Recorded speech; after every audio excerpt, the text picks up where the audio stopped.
this. Okay, that has to be there. Live. Alrighty, here we go. We're gonna be going over a lot of stuff today, guys. Gotta get down. Okay. Now, let's pull up. Oh yeah, I got a lot of things to. Got this one. This one. What else do we got? Let's see. Wait, why is this? Something went wrong. Car parts. Why am I on a car parts site? Oh, that's the brown paper bag that you still have. All right. Click into it. My camera's not even. Oops. I had the cover down on my camera. Hey, guys. Sorry about that. I didn't even realize I had to have my windows up. And I'm a little behind on stuff. Been scrambling, sweating my rear end off, getting the entire back porch in 100-degree weather cleaned off, and then getting the kids' pool filled up. Takes a lot longer whenever, when it's that hot outside. So it's like, we got a decent cool down. Don't get me wrong, and I am very thankful for it, but it's still hot outside. It's a lot better than 115 degrees, though. That's for sure. You know, it does, when you first go out there, too, it feels cool outside. It feels really cool because it's like 30 degrees colder.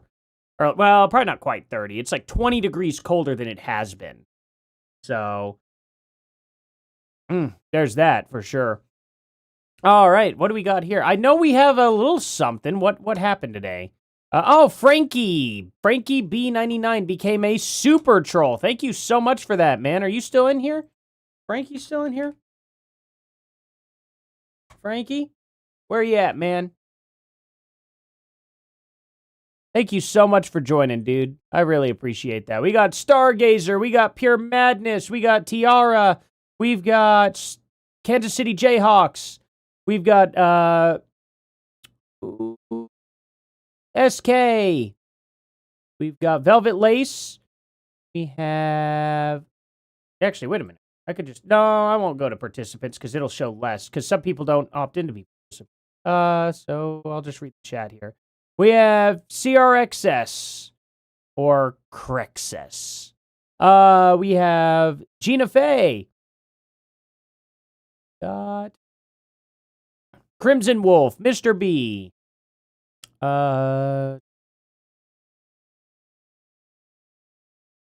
Texas Motherbird, of course. Britt Morris, heck yeah. Emily Pine. I don't think I've seen Emily Pine in here before, so hello. Welcome. Moxie Proxy, how's it going? Narcissa Booth. Shield Maiden. Nice battle-ready name. I dig it. Mushmouth Joe, S-Files, Jams of, The Red, Oklahoman that loves takes. Yeah, heck yeah. Oklahoma's where it's at. Pat the Plumber, Censorship is Real, Sierra Lord, Heather Barnes, welcome. And we got Mackenzie in here. Lori Matthews. Heck yeah. Sam Rat Terrier. How do we already have nearly 100 people in here and I just started this stream 4 minutes ago? Dang, are Saturdays where it's at or something? I guess we'll find out. If this stream ends up getting over 500 people in it at one time, I guess Saturdays are going to be where it's at and I'm going to have to adjust my way of thinking. Normally I take weekends off and whatnot. Crimson Wolf is new to the stream too. Welcome here, Crimson Wolf. Man, thank you for joining. And thank you for telling me you was new. See, this is what's cool about you guys. Okay? Not only do I have like the nicest chat on all of YouTube, you guys go above and beyond, tell me about new people who are here, and like you guys are so welcoming. It's unbelievable. Like I can't even tell you. Over my 10 years I've spent as doing YouTube and stuff, and then the 15 plus years that I have been a part of communities and stuff like that on YouTube, I have never seen anybody at all as nice as the chat that I have. And I'm not even being, like, sarcastic or anything. I'm not trying to hype my own chat up to be like, "Ooh, we're the best." I'm not even kidding when I genuinely say I've never seen any group of people so nice. So thank you all so much for that. That is a genuine treat. That's something that you cannot get, like, yeah, that's something money can't buy. That's something you just get lucky with, you know? It's wild. Survived your Costco run? Heck yeah. uh Florine Panny? Epathy? You always watch my videos? Heck yeah. First time joining stream 2 from Sweden. Oh, okay. Heck yeah. Yeah, thank you for that. I appreciate that. That's awesome. Thank you guys so much. What's up, Didn't See Scrolls? Hey, Lisa. Love watching. Always look forward to your show. Thank you so much, Lisa. That's nice of you. Madeline. Heck yeah. Ed Reynolds is here, too. Heck yeah. Hey, you're good, man. You kick back and just listen. That's all good for me, you know? I am down. I'm down to entertain, have a good time. Let me go ahead and set up a goal. Why not? 126 people in here pretty quick, you know? No gaming stream today. No, unfortunately, I am a little busy tonight. It has been getting my schedule all figured out has been tough between work and between family and between stream and between my wife's work and between watching kids full time. It's a lot. If my kids were in school and stuff, this would be a lot easier, right? But I don't know. I'm just not going to send them to school. We're just going to homeschool, you know? I don't trust any teachers these days. We are in Oklahoma, and we have our teachers are the exact same as everywhere across the United States. It's unbelievable. I mean, there are plenty of, don't get me wrong, there's probably a lot less in Oklahoma in general, but the way the school systems work, the network is the same, which inevitably means even the good teachers will be forced to teach terrible things to kids, and it's just like, I'm not going to opt in. I don't care if I have to lose every ounce of sleep that I have. It's not happening. I'm already running on minimal sleep anyway, and it's like, what's adding this to it? So, there's that. I had to give me some Mexican Coke, but the kind that you drink. Got this, had this for a while, but I rarely use it because, not a lot fits in it. But I like it. It's a nice little koozie. Get to grab it right there between. It's built well. Oh, yeah. We're definitely doing this homeschooling stuff, and, at the end of the day, it's going to be good. Just shared and said Candace fan or not, come debate and chat. Heck yeah. Let's get some trolls in here. We could do that. We're the Artie Trolls family here, of course. Heck yeah. Heck yeah. Thank you for that there, Madeline. Oh, man. It's good stuff. We're having a good time today, guys. All right. So we have this Tucker Carlson thing we're going to be going over, guys. He apparently interviews Elizabeth Lane. And that's going to be wild. That's going to be a wild thing to watch. We're going to see Candace Owens losing her mind, probably. Let's see. I have Grok here. I made this, for the thumbnail. I was like, let's get it as colorful as, look at my prompts. I'm just like, make me the creepiest but most colorful background for a YouTube thumbnail you could possibly make that will go viral. This is the only thing I ever do involving AI when it comes to art at all. And it just becomes a little background thing. I just wanted to just make colors. I could splash colors everywhere, but sometimes it does creepy things like this. And it's like, oh, this looks like a creepy forest Candace Owens would lose her mind in or something like that. We're going to check out Candace Owens here. 3 hours ago. Hey, guys. Is she going to do a confession finally? Just wanted to let you know that the influencers in TPUSA are absolutely lying about the existence of footage of Tyler Robinson, or any person for that matter, assembling the firearm on the rooftop. Yeah, keep crying wolf, Candace. Keep crying wolf, That footage does not exist. Save this tweet. It will age well. I will be saving,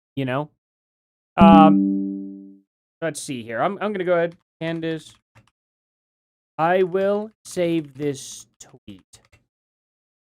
When the trial happens, are you going to apologize when they show it live?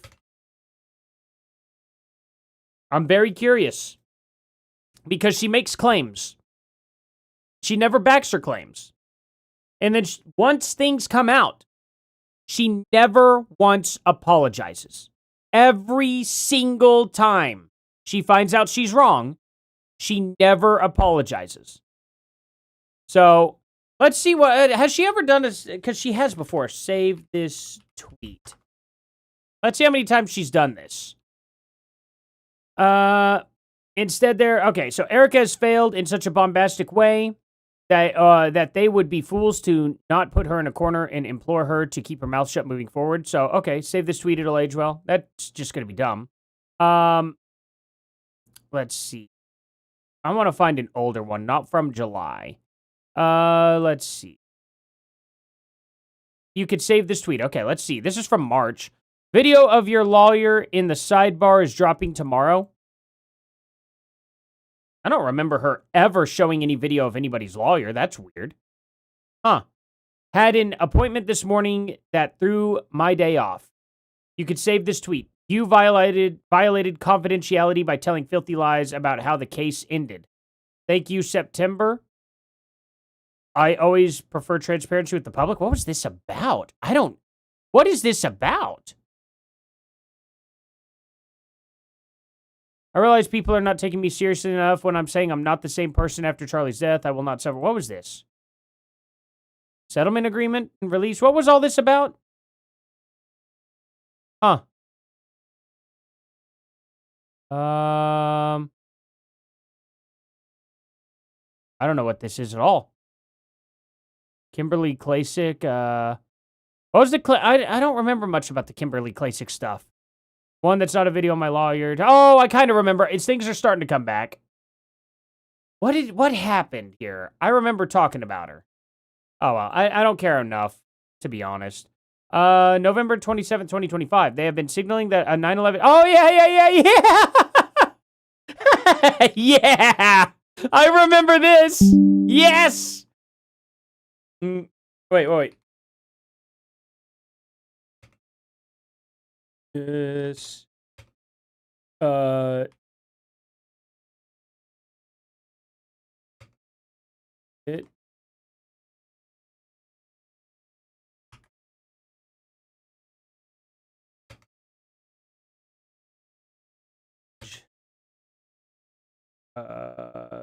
lower, upper,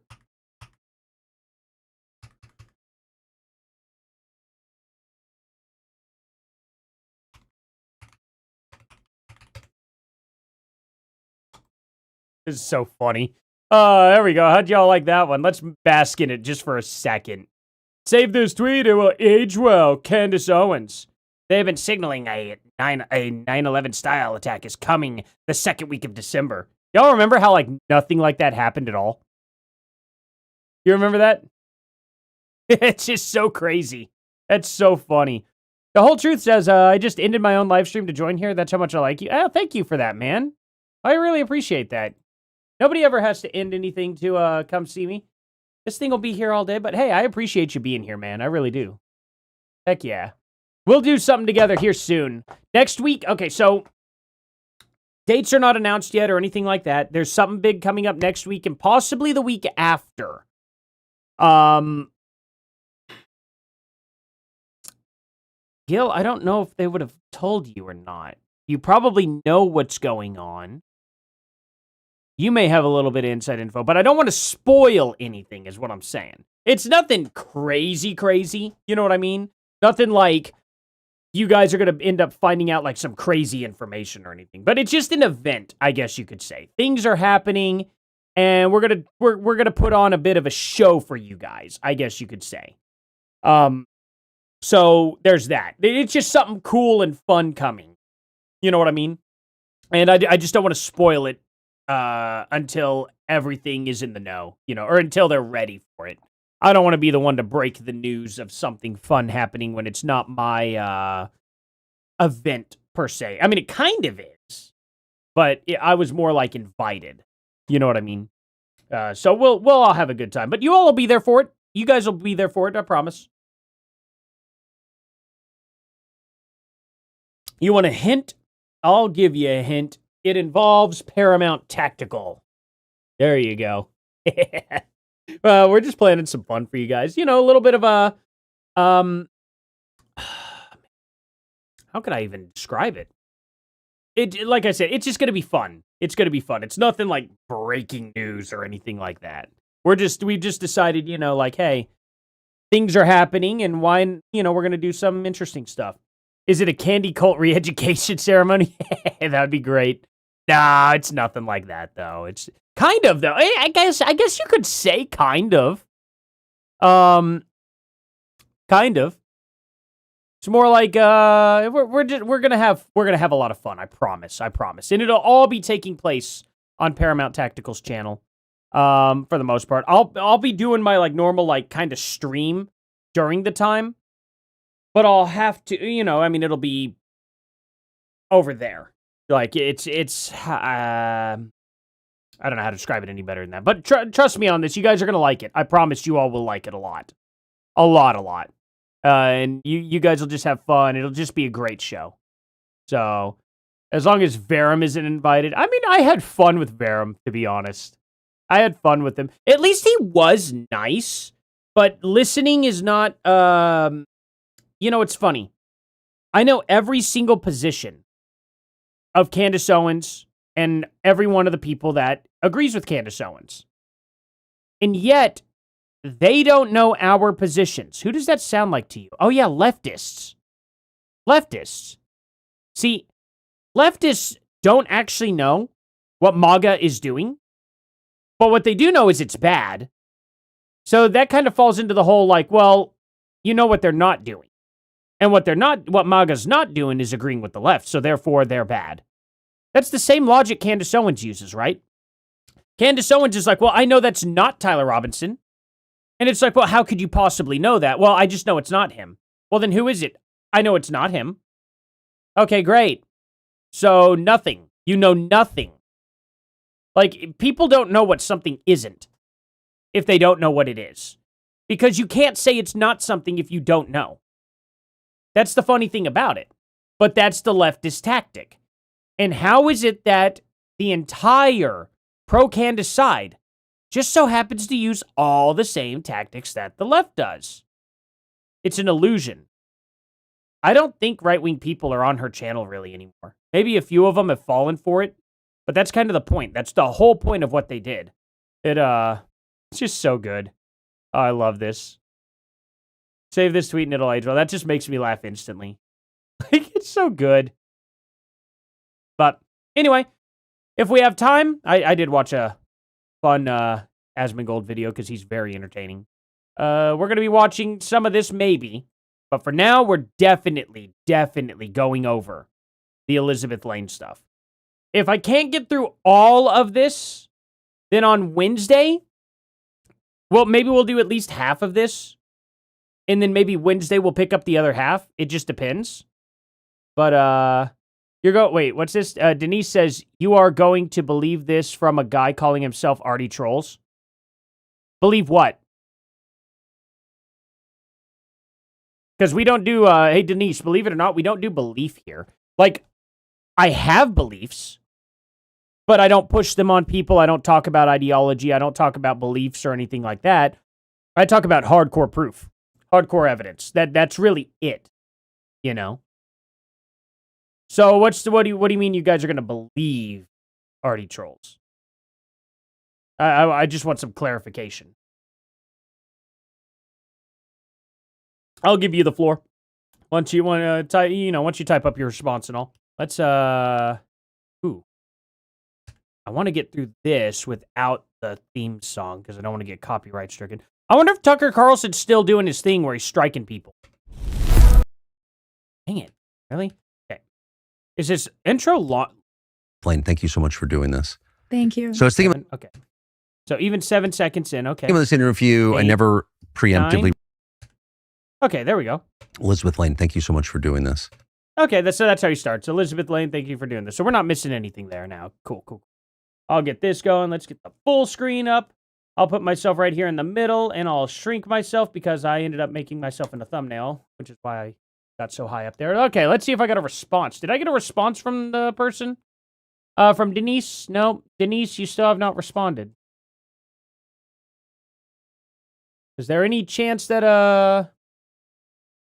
that Denise Benton here is going to defend her position here, that I made some sort of, like, claim? Just really curious. I'm just really, really, really curious as to what you think. Otherwise, we're going to go ahead and start this. Oh, Normal, you're not late. We haven't started anything yet. The only thing I've shown was Candace Owens' Twitter, which was very, very funny. Because, you know, Candace Owens is always like, save this tweet, it'll age well. And then we got this tweet right here where it will age well. And it clearly did not. Did nothing. Nothing happened in December. So I found it to be very, very, very entertaining that she's like, you know, save this tweet, it'll age well. And she uses that a lot. She does specifically do the save this tweet, it will age well, which is odd that she does that often. But you know, here's what it is. All right. I guess Denise, I guess she opted out of this argument pretty quick. See, and that's the thing. Whenever a Candace fan comes in, all you got to do is just ask them a simple question, and then they fold. They completely and totally fold. They have no answers. They never answer questions. They always claim, what's wrong with Candace Owens asking questions? And then when you ask one of these people a question, they never answer. They never answer. And it's like, okay, well, apparently you do think asking questions is bad. It's remarkable, to be honest. But anyway, guys, we got this subscriber count right up here. I'm going to put this actually just right up here in the middle. Why not? So that way, we can watch this and we can grow all together. Thank you all so much for being here. Hit that subscribe button. Hit that like button. Let's get started with some Tucker. Thank you. So I was thinking about this interview. I never Too loud. My bad. Turn this down here. preemptively respond to criticism or really respond at all. But in this one specific case, I was thinking about it because you're from Georgia, not Atlanta. No, not Atlanta. The country. The country of Georgia. The Caucasian. I mean, she seems like a country gal. The actual country of Georgia. Yeah, you come from Russia. Country of Georgia. And you have been accused. You subscriber from Scotland, the Nona Med Girl. Thank you so much for being here. Being a foreign intel operative. Right. Yes. Which you deny.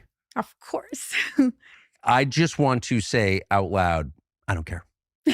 Because that's not the point. The point is the story you're about to tell true or is it not? And I should also say, having spent my entire life talking to undeclared intel operatives from one country or another, you look back and you're like, oh, wait, you were working on behalf of that country. Or live in a country where, operatives for Israel are everywhere in our media. Yes. Paid or unpaid, irrelevant to me. Even when Mark Levin says something, my first response, I force myself is to ask. When I try to move myself out of the way, everything blocks Tucker. What's up with this? Maybe this will actually help the footage. I'm keeping it like this. Whatever. Is this true? I tried to get out of the way. So your critics would like the conversation to be about you, and I would like to see a conversation about what you're saying. So I just want to say that up front. I love it. Yeah. No, because that's what matters. And the whole thing is a diversion tactic designed to get you off of whatever the person has claimed onto the person. Exactly. And I don't personally play along with that. I hope that you don't. But I just want to say that out loud before we begin. So here's the reason that I was so anxious to talk to you, because I think you've gotten a lot of reporting and insight facts into a phenomenon that all of us have noticed in the past several years, which is the proliferation of, I don't want to use the word bot, but paid influence operations online. Absolutely. On social media. And it's not just that people feel so passionately about something that they become a shill for this or that. It seems more organized than that, much more organized than that. And in fact, it is. And so I'm going to stand back and let you tell the story, but I will want to kick it off by asking you, where is all of this coming from? So the president, for example, says we're going to have a memorandum of understanding with Iran. really our only option, clearly. And all of a sudden, there's just a wave of attacks against him. Someone else will stand up and say, wait a second, it looks like Russia could actually send a hypersonic missile into Poland. Maybe we should de-escalate. Wave of attacks. Shut up, Russian agent. What is the source of all that? You know, I'm glad you asked that, and I'm glad you mentioned the president, because some people think that it's coming. How in the world would she be an expert on any of that? I'm genuinely curious. And why would she know? Is there any reason why Elizabeth Lane would know this? I'm genuinely curious. That is a heck of a question, I think. I don't get it. From our government, and it's not. That's the thing. It's not coming from Trump's administration. It's not coming from the government trying to shut the dissidents up. No, it's much bigger than that. And there are people who speculated before that it is only from Israel. It is from Israel as a state. They don't even hide it. They declared themselves under FARA to get some type of control over our social media. But that's like something that I'm not even worried about, because we know they are under FARA, and we know we are going to run into operatives that work with them. Millions of dollars are wasted on this. What I'm worried about is much wasted on it. How is she blaming Israel for this? Hopefully she can actually provide something, right? Surely she's got something to back that claim. You're right. And I know the operatives personally who are working for them. Oh, really? Wait. So he knows so Tucker Carlson has actually the direct proof that Israel's in on this completely, that Israel's controlling all this? Because he knows all of them. Why not tell us, Tucker? It's great. He just knows. But notice that he won't say how or why or where or provide any evidence. I haven't even paid any attention, but I know Brad Parscale, and I mean, these are sad, screwed up people. Okay, that's one guy. He couldn't convince you to come to dinner at his house. I don't think he's going to convince you to. I don't know how to spell his last name. Change your allegiance to a foreign Parscale? country. So I agree with you. I don't think it's that dangerous. Yes. But there is much more dangerous force behind this. And you mentioned bots. So we got to differentiate between bots and paid propagandists, okay? So paid propagandists are not afraid to show their... This the guy? Brad Parscale? That's him, born January 3rd, 1976, an American digital consultant, media executive, and a political advisor. Okay. Is there anything about Israel? Let's see. September 25th, Parscale registered as an agent of the Israeli government. Oh, wait, I think we did look this up once. Okay. Under the Foreign Agents Registration Act. Cool. Well, it sounds like to me they're doing something illegal whenever they actually follow the law and register, huh? That's just so suspicious. Imagine how much less suspicious it would have been if he didn't actually register. He'd probably be a lot less suspicious, wouldn't he?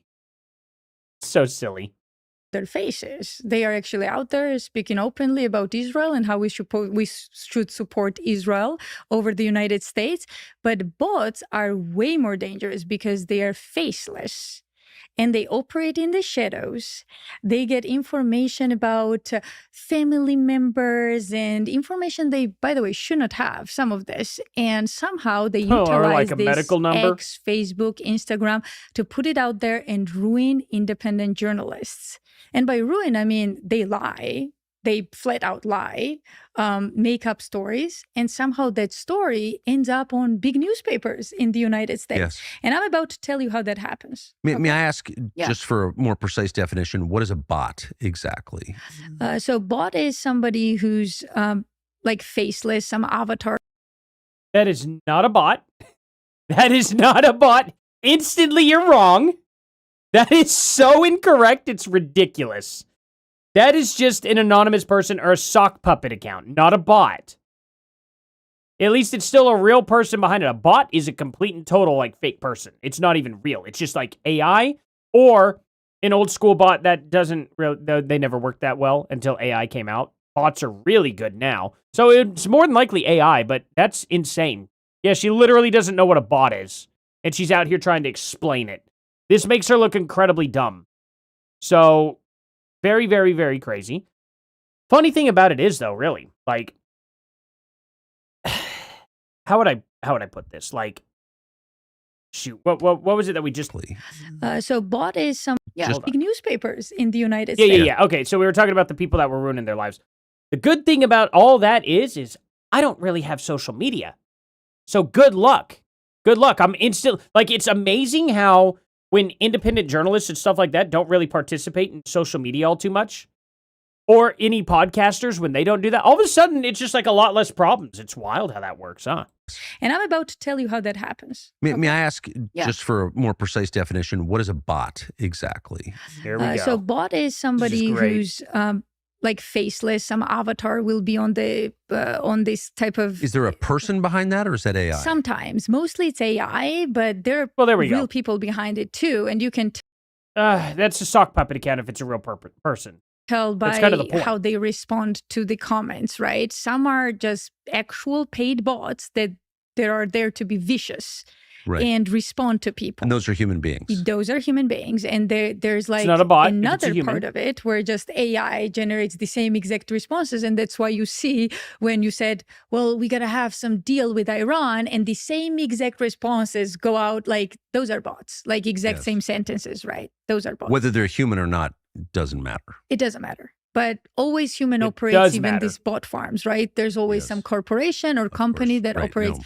And we will dive into all of that. Trust me. Like I will, by the time I'm done here, people will know exactly who's behind, what names they need to pay attention to, and what's really going on. And the same people hate Trump, by the way. They, like I said, it's not coming from Trump administration. They've always hated Trump. They always hated him. Yes. And to see him do... Correct. There you go. They've always hated Trump. There you go.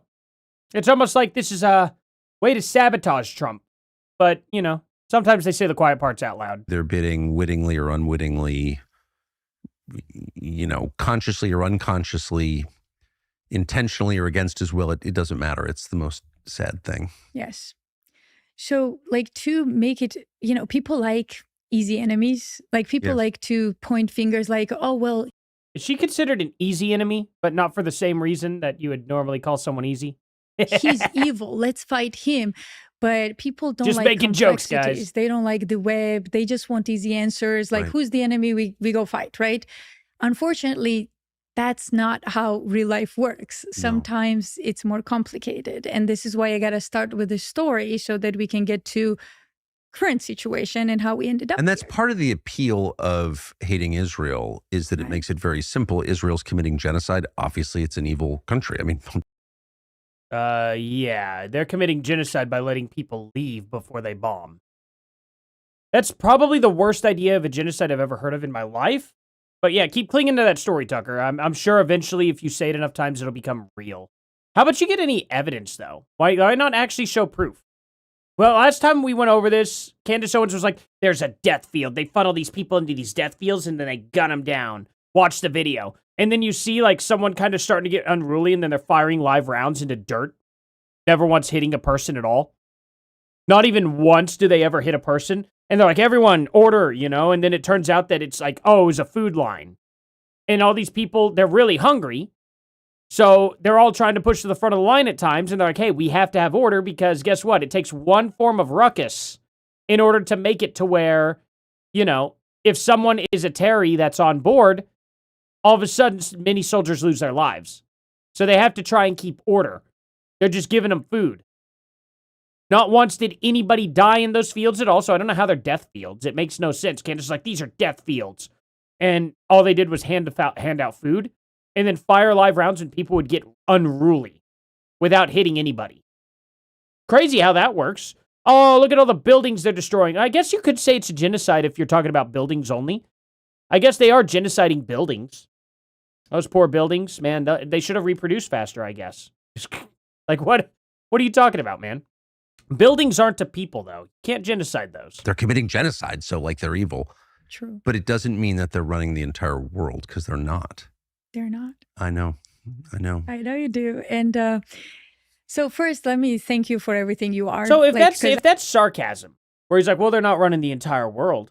Okay, so China, they're pretty close to running the entire world. They're genociding a bunch of Uyghur Muslims. You wanna talk about that at all? No? Oh, right, okay. The first person to block me was Candace Owens' friend there, the crazy village lady. She blocked me because I was like, hey, what do you think about the Uyghur Muslim concentration camp? Also, what do you think about Yemen, Turkey, and the Congo? Are those genocides okay? And then she blocked me. It was just that simple. Because she's like, genocide is bad. And I was like, yeah, like Yemen and Turkey and the Congo and China and what's the other place? There's so many other places. Oh, Balochistan. That's like a huge one. I think that's the biggest open-air prison in the world. And then blocked. Blocked instantly. And it's like, well, that's weird. I thought you didn't like genocide. That's odd. I don't think you get that enough, and you should. I know you're modest, but here's the thing, Tucker. People like me would have given up a long time ago, if not for people like you. Because you blaze, the trail for... Well, that's because you had less subscribers than me about 2 or 3 months ago. And then Candace Owens and Tucker Carlson have boosted your channel so much that, of course, if it wasn't for them, you would have quit a long time ago. Duh. They literally made you a career. It's that simple. Everyone else, and this is why it becomes easier for us to fight, because they know that we don't have the backing and they come after us. Smelly. Yeah. So if it's not Israel, but just to be totally clear, it's not a defense of the government of Israel, which is totally indefensible, but it's just an acknowledgement of reality. It's not indefensible. Absolutely not even close to indefensible. Guess what? If you're getting bombed because you decided to go into their town and pillage, you want me to somehow feel sympathy for that? I genuinely don't. I genuinely don't. If another country came into my country and started pillaging our towns, I would probably be very close to just dropping a nuke on them and be like, you don't get to exist anymore then. So they're pretty lucky in that regard, Tucker. Right. That is pointing way that out too there. simple. Yes. And it's just not true. So they're not running the world. Sorry. Yes. Who is? And it's not just Israel, but yes. So let me start with a very interesting story, okay? In 2018, there was a hack that happened, and it didn't get nowhere near the attention it deserved, and for a reason, because what got exposed was a military intelligence operation in the media. And do you think that media would expose themselves by writing about it? Of course not. But it got enough attention that it got investigated. And the hack was done by an entity called Anonymous, okay? I remember. No, this is incorrect. Did you say 2012 or 2016? Did she say 2012 or 2016? Because that would not be correct at all. Anonymous was completely and totally, busted in 2011. And then Souza, whatever his name was. What year did she say? 2018. Yep, no, it was not done by Anonymous then. She said 2018. That's impossible because he works for the FBI now. So Anonymous did not hack anything and uncover anything whatsoever. What was the guy's name?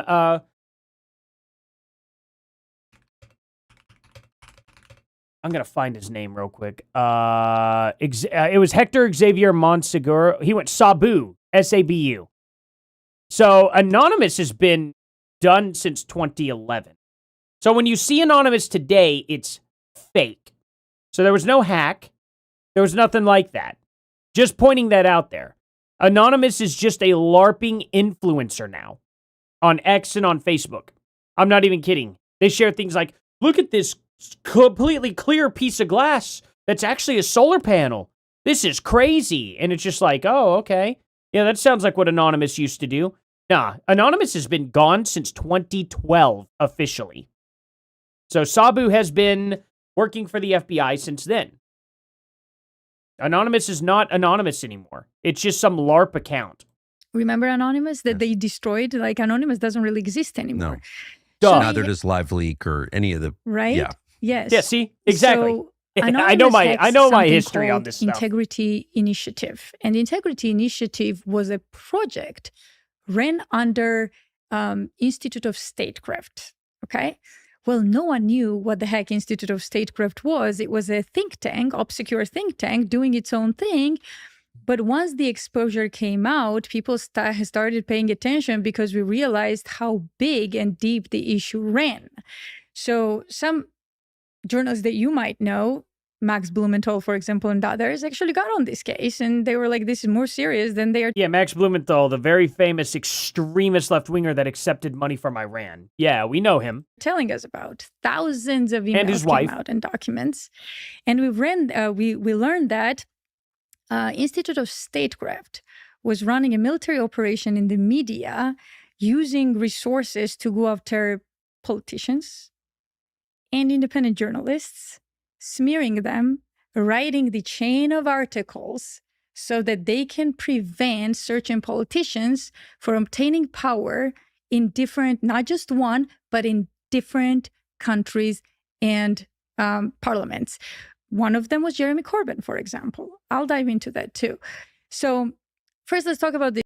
Are you really gonna defend Jeremy Corbyn? Are you kidding me?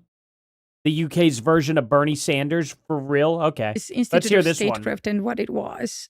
Well, journalists want to check it out where this entity is located. The public address said it was in Scotland. So some independent journalists went to see what it looks like. And when they got there, they only found an abandoned building. There was nothing there, like just an abandoned building. So they were like, okay, so this is a wrong address, even though. Imagine being so privileged that you could spend so much money into going to Scotland to find out that it's a abandoned building instead of just using Google Maps and, I don't know, looking at it and also making a phone call. Are people that crazy these days? Officially, that's what they say they are located at, right?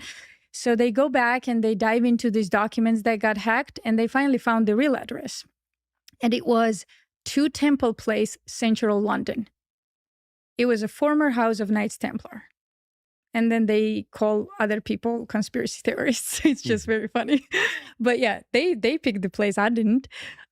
So what came out in the emails and communications was pretty damaging, because here's a crew of journalists, intelligence officers, by the way, like Chris Donnelly, all British, some from other countries like Finland, Russia, Georgia, like that was a Ukrainian Russian, not really Russian. And all these like different countries and journalists who are on this chart, secret chart that was not supposed to be out in public. Yes. And when you look at them, they don't really work together. So there's like no real records that these people ever work together. But here's a chart from an actual organization that says they do work together. So it's, wait, hold on. You said there's no real records of them working together, and then you tell me that there's a real record of them working together? Well, that was profound. And they themselves designed it. I'll explain this too. So what they did is they would communicate with each other via different means, like email was one of them. And they would write up these smear campaigns against people they didn't like. And they did all of this is my favorite part, under the guise of fighting Russian disinformation. Okay. Yes. Of course. So Elizabeth Lane is a Russian spy. Because the idea was we need to fight Russian disinformation, and we need crew of journalists and somehow military officers for it and intel officers for it. And we are going to go after everyone that spreads Russian disinformation. Now explain to me, Tucker, how is Jeremy Corbyn, a British politician, a Russian agent? Because that's what they said. Well, they didn't want Jeremy Corbyn in power, so... What? What do you mean explain it? How is a British politician an actual Russian spy? Is that not the way they would do it? I'm confused. I'm really confused. I'm willing to bet that we have a few people in Russia that are actually American spies. I have no doubt about it at all. So, there's that. Oh, because I don't like their faces. No, I ended up making a joke about it. I'll move everything back over. They're going back and forth now, so I guess I could show them their face. I put myself in the middle because they started off with them on both sides of the table. And then as soon as I get myself out of the way, they both get in the way. So I'm always in the way. It's okay. But yeah, Corbyn is a communist. 100%. 100%. And who would like to push communism? Oh yeah, probably Russia. Russia would probably like to push communism if I had to guess. I know they're not fully communist right now.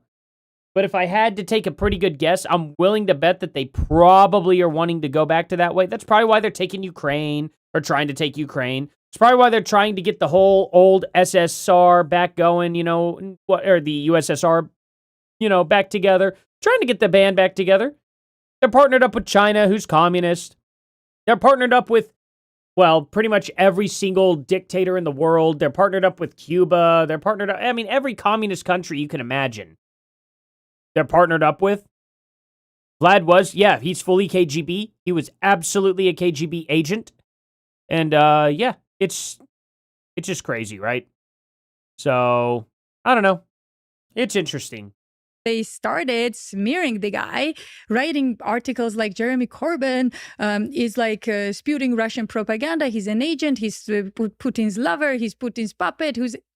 You name it. And he's a Nazi. He's an anti-Semite. Exactly. Well, a lot of organizations talk about support with the was there. Why were they opposed to .org? So I don't know exactly why. I have any idea what the calculation was there. Why were they opposed to Jeremy Corbyn? So I don't know exactly why. He was the head of the Labour Party in Britain. Yes. Yeah. Because he's a communist. So what I've noticed about these people is very simple. They oppose everyone that's not on their side. So It doesn't matter if you're a Nazi or a good guy or whatever. Like if you're not part of the I wouldn't have put those two next to each other, but okay. Crew, you don't get to do anything. And the agenda is a globalist agenda. 100%. 100%. It's the same agenda why NATO was created. Okay. You're kind of telling me that communists and Nazis are like not a part of the globalist agenda. I am very confused as to what Elizabeth Lane's stance here is and why she would say that. Am I misunderstanding here? Their agenda is the same agenda as like George Soros, for example. George Soros is a huge part of the story. Yes. Huge part. So what I like how her accent, though, does call him George Soros instead of Soros. So that's nice. Whatever George Soros' agenda always was is the same that these people share very, passionately. So Jeremy Corbyn was not the only one. They had somebody called I gotta look, sorry. It's a lot of names. Pedro Pascal Bados or something like that. Wow. So anyway, a Spanish military guy. So this Pedro was considered for one of the highest positions in national security in Spain. Okay. I looked him up. He's a decent guy. Like he just has his own channel, like talks about politics, opposes globalism with everything he can. So they decided that Pedro... Is he actively like working with Spain right now? Because it seems like they love globalism. They just let a bunch of migrants flood their country for the most part. Ceuta. Is it Ceuta? Ceuta? Pedro Banos was going to be a Russian agent, even though he had no connections to Russia whatsoever. So yeah, they started writing pieces that Pedro can never be part of national security in Spain because he's a Russian agent, he's a Putin puppet. So anyway, the same exact thing. The tactics never change. You're Russian agents, therefore you don't get to be in positions like of power, right? So they destroyed Pedro Banos' candidacy. He did not go and occupy the post that he was named for. So they completely destroyed him. Wow. So they have power. Yes. So who are they exactly? Yeah. So this is where we get to the most important part, okay? Well, everything I'm going to say from their own words and their own charts and what they wrote in those documents. And this is one of the charts I brought you. These are they, by the way. I don't know if you can see it, but these are journalists, these are intel officers, and everyone that was on the chart. I don't know if you can see it, but I can explain it. So, can you show us just the chart, though? That'd be way better. I don't want to confuse people by lots of names, so I'm going to give you the most important names that kind of drove the show. I'm looking at Elizabeth Lane here, and seeing this camera directly on her. This is probably the best camera to see her face, and I'm noticing that like she does not look naturally the age she presents. You know what I mean? She seems like she's older. By the way, her hands kind of are and the way her face kind of is, it looks like a lot of makeup and stuff. And it definitely looks like some plastic surgery maybe, but maybe I'm just wrong about that because I'm not an expert in that situation at all. But when I see her talking and moving, she looks older than how she's presenting. And that's throwing me through a loop. I'm like, am I looking at like a real person here? Or, you know, like, do any of you all kind of get that feeling? Like she seems like she's bolted kind of together. Am I going crazy?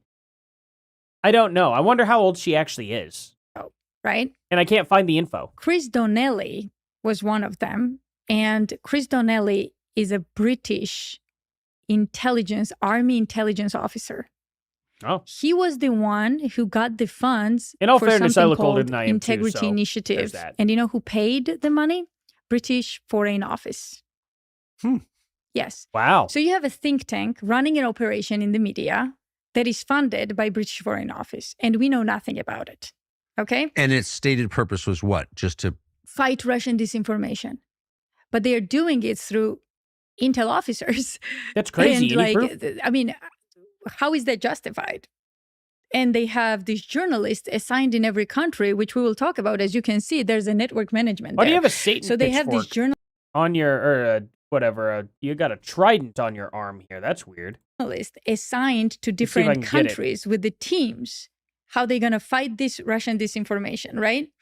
So one of them was Jessica Aro from Finland. Have you ever heard of her? No. No one has. The only people who know who Jessica What was the point of that question? Aro is people in Good Finland, God. okay? So because I'm not an expert in Finland, when I started investigating this network, I said, I need people on the ground, independent journalists who will help me identify what this Jessica Aro actually did, right?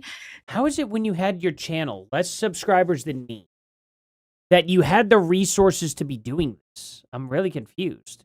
So they advised me to reach out to 4 different Finnish journalists. I made sure to pick the ones that are completely independent. I said, I want journalists with 2-bedroom apartments, nothing more. Like, I need people who have no money and are in it for the good.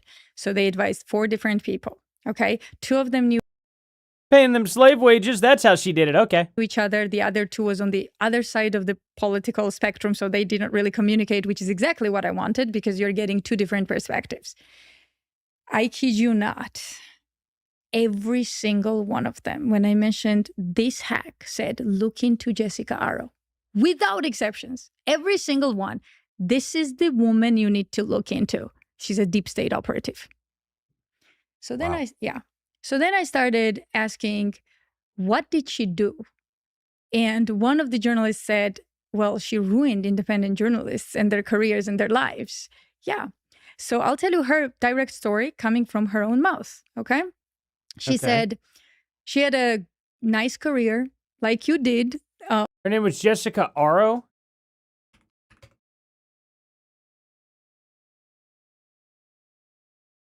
Oh, Jessica Aro. She doesn't know how to say arrow. Is a prominent Finnish investigative journalist for Finland's public service. Jessica Aro, blackmail. Let's do this. Nothing. Ruined. Jessica Aro ruined my life. How's this? Sounds like you're going through a very difficult time right now, but there is no public known connection between investigative journalist Jessica Aro. Oh. Now they changed her name to ARO. Okay, and so maybe it is Aro, but maybe it's pronounced Arrow still. And a situation involving your personal life. Well, you don't know my personal life. Up yours. I'm going to, okay. Aro ruined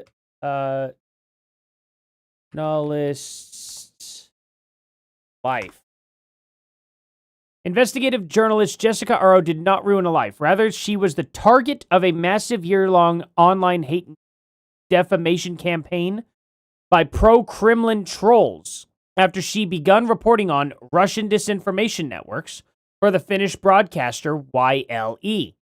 So she was the target of disinformation and people were attacking her. Not the other way around, at least according to AI. I put just Jessica Aro ruined journalist's life. It says here, that's what it's saying. So let's hear what she has to say from her own quote-unquote mouth, and then I'll pull up the quote. On actual network, she even worked for go back to it. Story coming from her own mouth. Okay. She said she had a nice career like you did on actual network. She even worked for BBC. And when she started telling the truth about Russian-Ukrainian war, she got fired. So she was like, okay, well, I get fired. I don't care. Like, I'm going to, do what you did, start her own thing. And after she started her own thing, they just... So the premise that Finnish investigative journalist Jessica Aro was fired for telling the truth is false. She has not been fired and continues her career as a reporter for Finland's public service broadcaster. Who did she say she worked for? Was it ABC or something like that? Start her own thing. And after she started her own thing, they just... You did start her own thing. And after she started her own thing, they just started hammering. Now, I get truth about Russian-Ukrainian war. She got fired. And when she started telling the truth about she even worked for BBC. BBC. Okay. Let's see here. Just Arrow fired from BBC. The claim that investigative journalist Jessica Aro was fired from BBC is false. Jessica Aro has never worked for the BBC. She's a reporter for YLE. Why are you lying about this? I don't understand. Elizabeth Lane's also blocked me on X, and I've never really interacted with her, so I'm guessing she talked to Candace. But apparently, she never worked for the BBC. So what is that about? No, I'll show you guys. Like, it's what it says right here. The claim that investigative journalist Jessica Aro was fired from the BBC is false. Aro's never worked for the BBC. She's a reporter for YLE, Finnish National Public Broadcasting Company. Has she ever been let go from any network?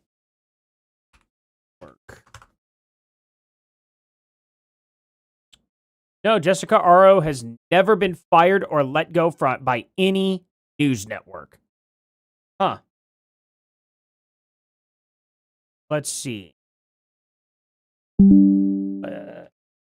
Okay, I'm just kind of curious. Why Fifth Lane lie so? Let's see if I can find her.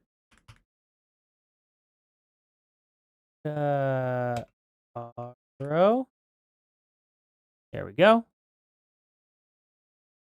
Another of Putin's trolls and Putin. Okay, is this her? 49,000 followers.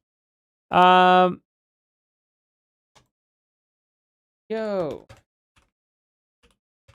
Lane went on Tucker Carlson and made the claim that the BBC fired you. Is this true? Everything I read says they didn't do that, but I wanted to confirm. Okay. There we go. We'll find out. I'll keep an eye on like notifications and stuff, and we'll see what happens. Very curious. And when she started telling the truth about Russian-Ukrainian war, she got fired. So she was like, okay, well, I get fired. I don't care. Like, I'm going to, do what you did, start her own thing. And after she started her own thing, they just started hammering her. You're a Russian agent. You're a Russian puppet. You work for another government. The same exact strategy, Tucker. It got so bad that her neighbor called the authorities on her. Yeah, that sounds like Finland. Yes. Why would her neighbor call them? I'm part Finnish. I can say this. It's a wonderful country, smartest people in the world, beautiful, but very strange. Yes. And the most conformist place. It's a shame. I think one of the only white countries with a shame culture, an Asian shame culture. I completely agree. It's a very different kind of place. It's not quite Europe. No. Yeah. But here's like the interesting part. Authorities get there, right? And they investigate whatever they do. And they tell this neighbor, she's not Russian agent. You're fine. Just shut up. Like, we're good. Yeah. So here's a great case, Tucker, where authorities know exactly what's going on, that no one is a Russian agent, yet they're absolutely okay with this clan of people on that paper. This is not my chart. This is their chart. Attacking independent journalists, completely destroying their career. Oh, so why you're not a Russian agent and we just destroyed your career? But shut up. It's okay. I don't understand, though. She's still everywhere. She's been with YLE and she's still with YLE.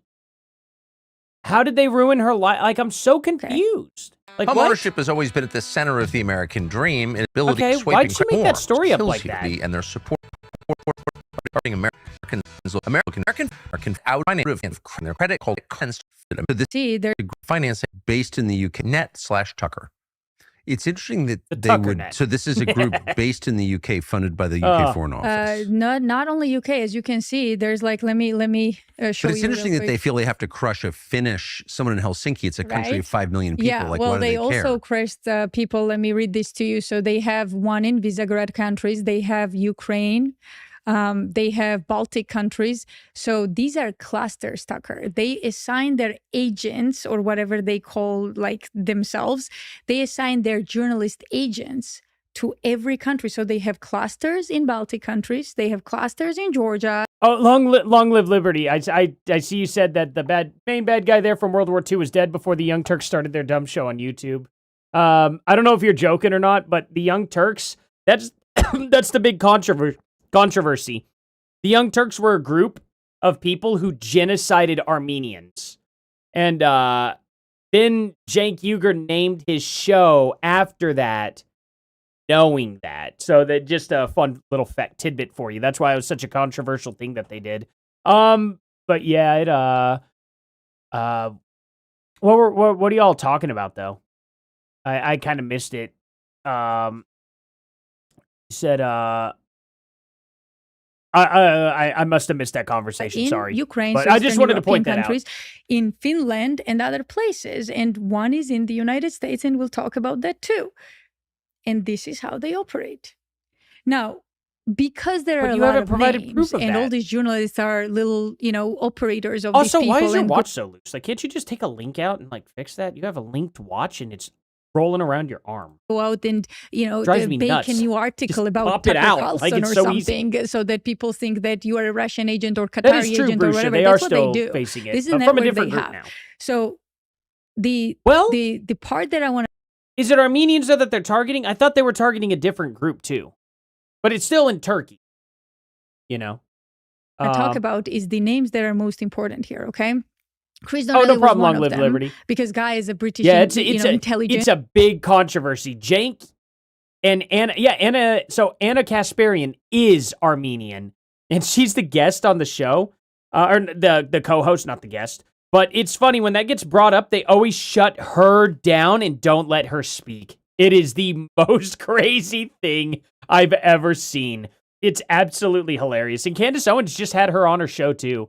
That's the lady that Candace Owens ended up interviewing, was Anna Kasparian. I think that was her newest video on Candace Owens' channel. Not live stream, but video. But yeah, it's crazy. It's just wild to watch that go down. The left is terrible. They're not good people. It's wild. It's like Army intelligence agents running the operation like this. What is this? And another one is Ben Nemo, who I think is extremely important figure. Wait, what? So Ben Nemo worked as a NATO correspondent. By the way, they all start in journalism. See you later, nurse. Thank you for being here. Either in politics, like Sikorski, for example, the Polish minister. Radek. Yes. Yeah.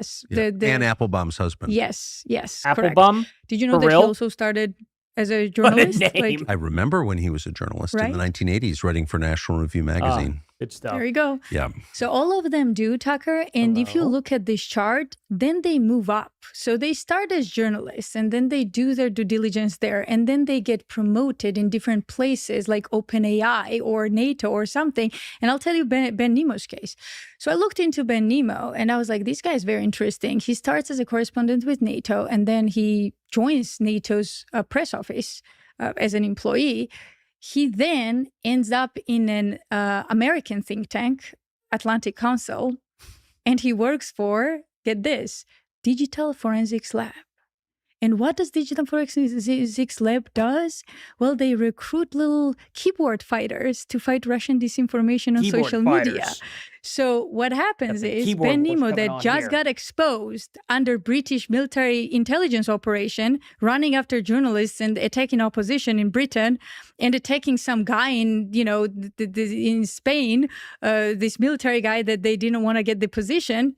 Again, their own document says that, not me. So now somebody thought it was a good idea to take Ben Nemo and put him as one of the main figures in Digital Forensics Lab in Atlantic Council, so they can manipulate American media, I guess. Now, am I saying Ben Nemo is the head of everything? No, but he's one guy involved in both operations that do exactly the same thing. One in big media, like these guys, and another one on social media. But it gets better. So, yes, Ben Nemo joins OpenAI. He works with them now. And there's another person that needs a lot of attention. That's Peter Pomerantsev, okay? You come from big media. Have you ever heard of Peter Pomerantsev? No, never. Right? Well, he's very important. He writes for biggest publications. He writes for The Atlantic. He writes for New York Times. He writes for all the big newspapers in America that you can. Most he is discredited. Big boy. Yeah, but I mean, he is much big boy. In the country, yeah. I agree, but he does that. That dog of mine, his name's Bishop, and he is a good boy. He's probably the dumbest, most intelligent dog I've had. I've had good intelligent dogs. I've had dumb dogs. But, he's a German Shepherd. So naturally he's intelligent, but man, is he ever so dumb at times. It's so funny. That dog he's so clumsy. And he's too old to be that clumsy, to be honest. But it's very funny at least. So he's a fun dog. No. He is a doofy Peter boy. Peter Pomerantsev is a Kiev-born Jewish person that somehow got British citizenship, which is very questionable because I tried to look into how did that happen? And I couldn't find He's originally Ukrainian. Yes, Ukrainian-born Jewish person. He ends up being a British citizen. Then he somehow ends up going to Russia to join media sphere there. I don't know what happened. He got kicked out probably. I don't know what happened, but he ends up coming back to Britain and starting working with the biggest publications you can imagine. But here's a question I have for you. As a journalist, America's #1 newsman, when you were at Fox. Right. But you are, though. You had what was your show's ratings? I don't know. I never But it was big. They were very, very big You have such big rating. It reminds me of the South Park Chin Pokemon episode. You guys know what I'm talking about? You know what I'm saying straight up? I can't repeat that here on the channel. But right? Yeah, it was big. Yeah, yeah. It was the biggest in cable news. It was huge. I always thought it that was like massive. being the hottest Supreme Court justice. It was a big one. Biggest in cable news. Great. Yeah. How many honors and medals do you have? I would have to go into my honors and medals room, and I haven't been in a while because my servants are dusting it. But do you have a lot of medals in it? Yeah, No, thank you. None. Well, Peter beat you with a ton of them. He has a lot. Awards? Yes. If we didn't know, yes, honors and all kinds. I've never heard of the guy. Yeah, I know. So he gets a ton of journalists honors. awarding themselves. And I've been in this 35 years this month. I've been doing this. And 35 years. That's a long time. The idea that you would get an award, I'm an award-winning journalist, really, who gave you the award? On the basis of what? I've never won any award in journalism that I know of. Exactly. Well, I'd be glad not to win an award. I don't want an award. I wouldn't accept an award. How many times have you testified in front of Congress, UK Parliament, or American Senate? How many times I want to ask you, because it's so interesting. How many times have you given them advice on wars, Tucker, or information? Well, I did give Trump a lot of advice on wars, like don't have them, but he ignored. But what about you as Congress or Senate? No, they hate me. They've always hated me. Right. Right. Our job is to they haven't. Focus on the people. They hate you. They've always hated you. You're telling me that the administration has always hated you. That is not what has happened at all. They absolutely adored you. Trump absolutely loved you. You're the one who started turning on him first. And that was this year. Well, not this year, I guess. 2025. But it hasn't been a full year yet since you've turned on Trump. What are you talking about? That doesn't make any sense at all.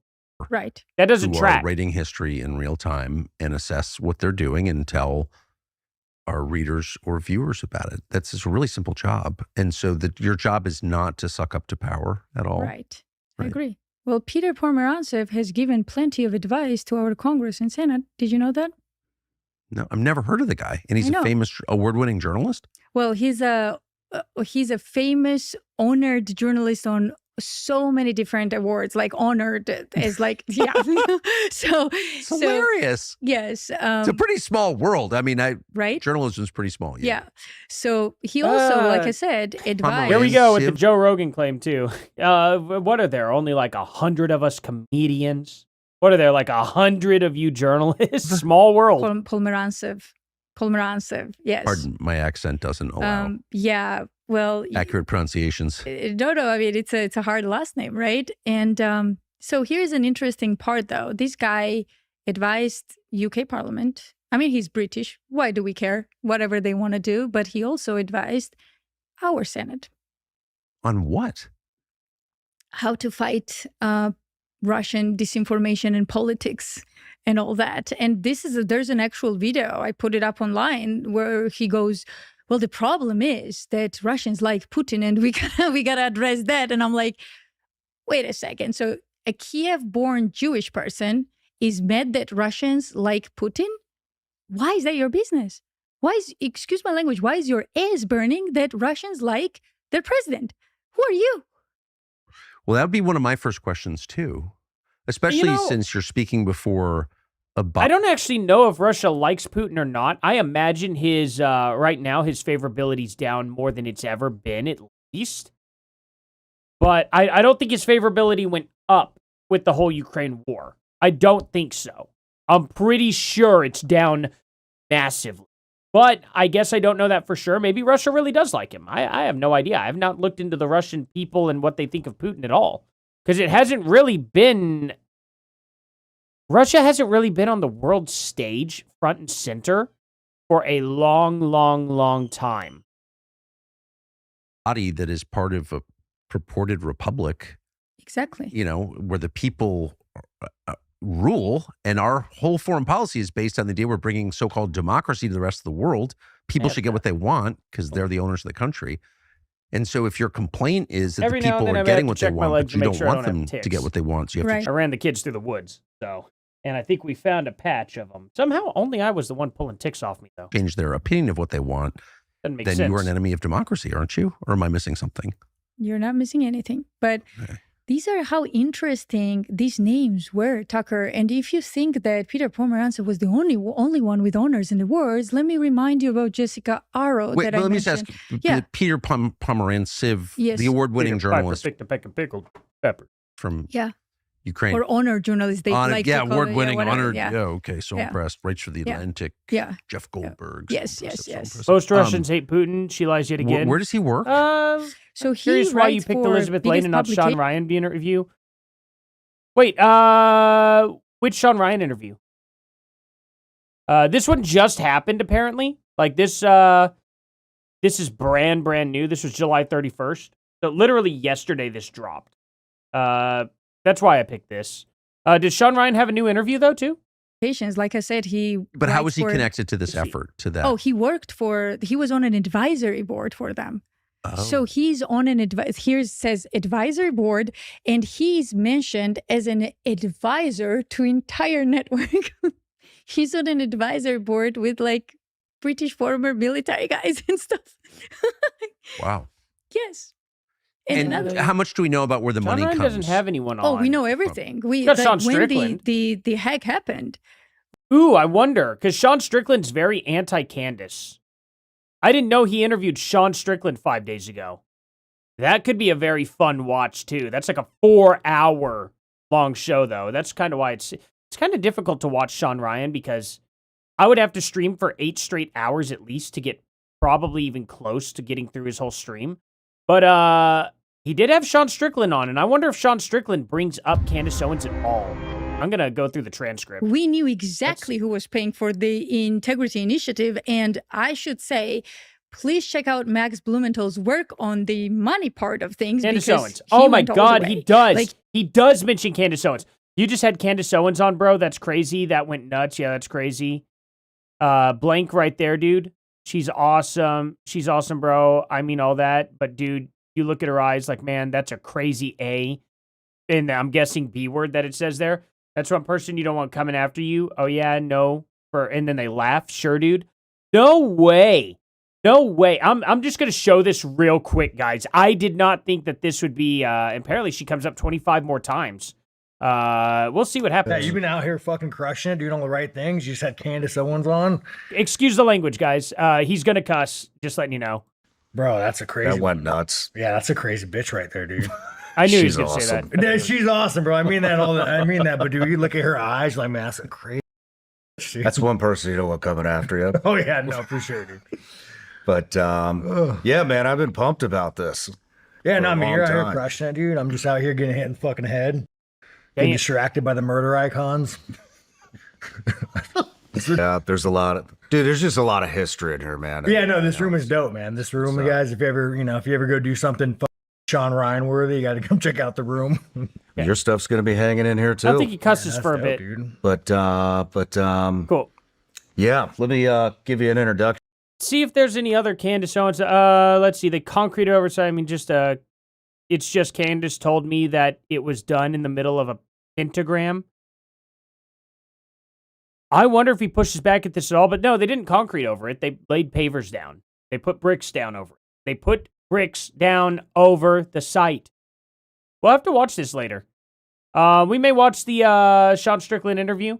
We may just go over all the parts that he talks about Candace too. That's interesting. I may even have to make a video over that later on. Holy cow, how did we get to 250 now? Didn't I just start off when it just hit 200?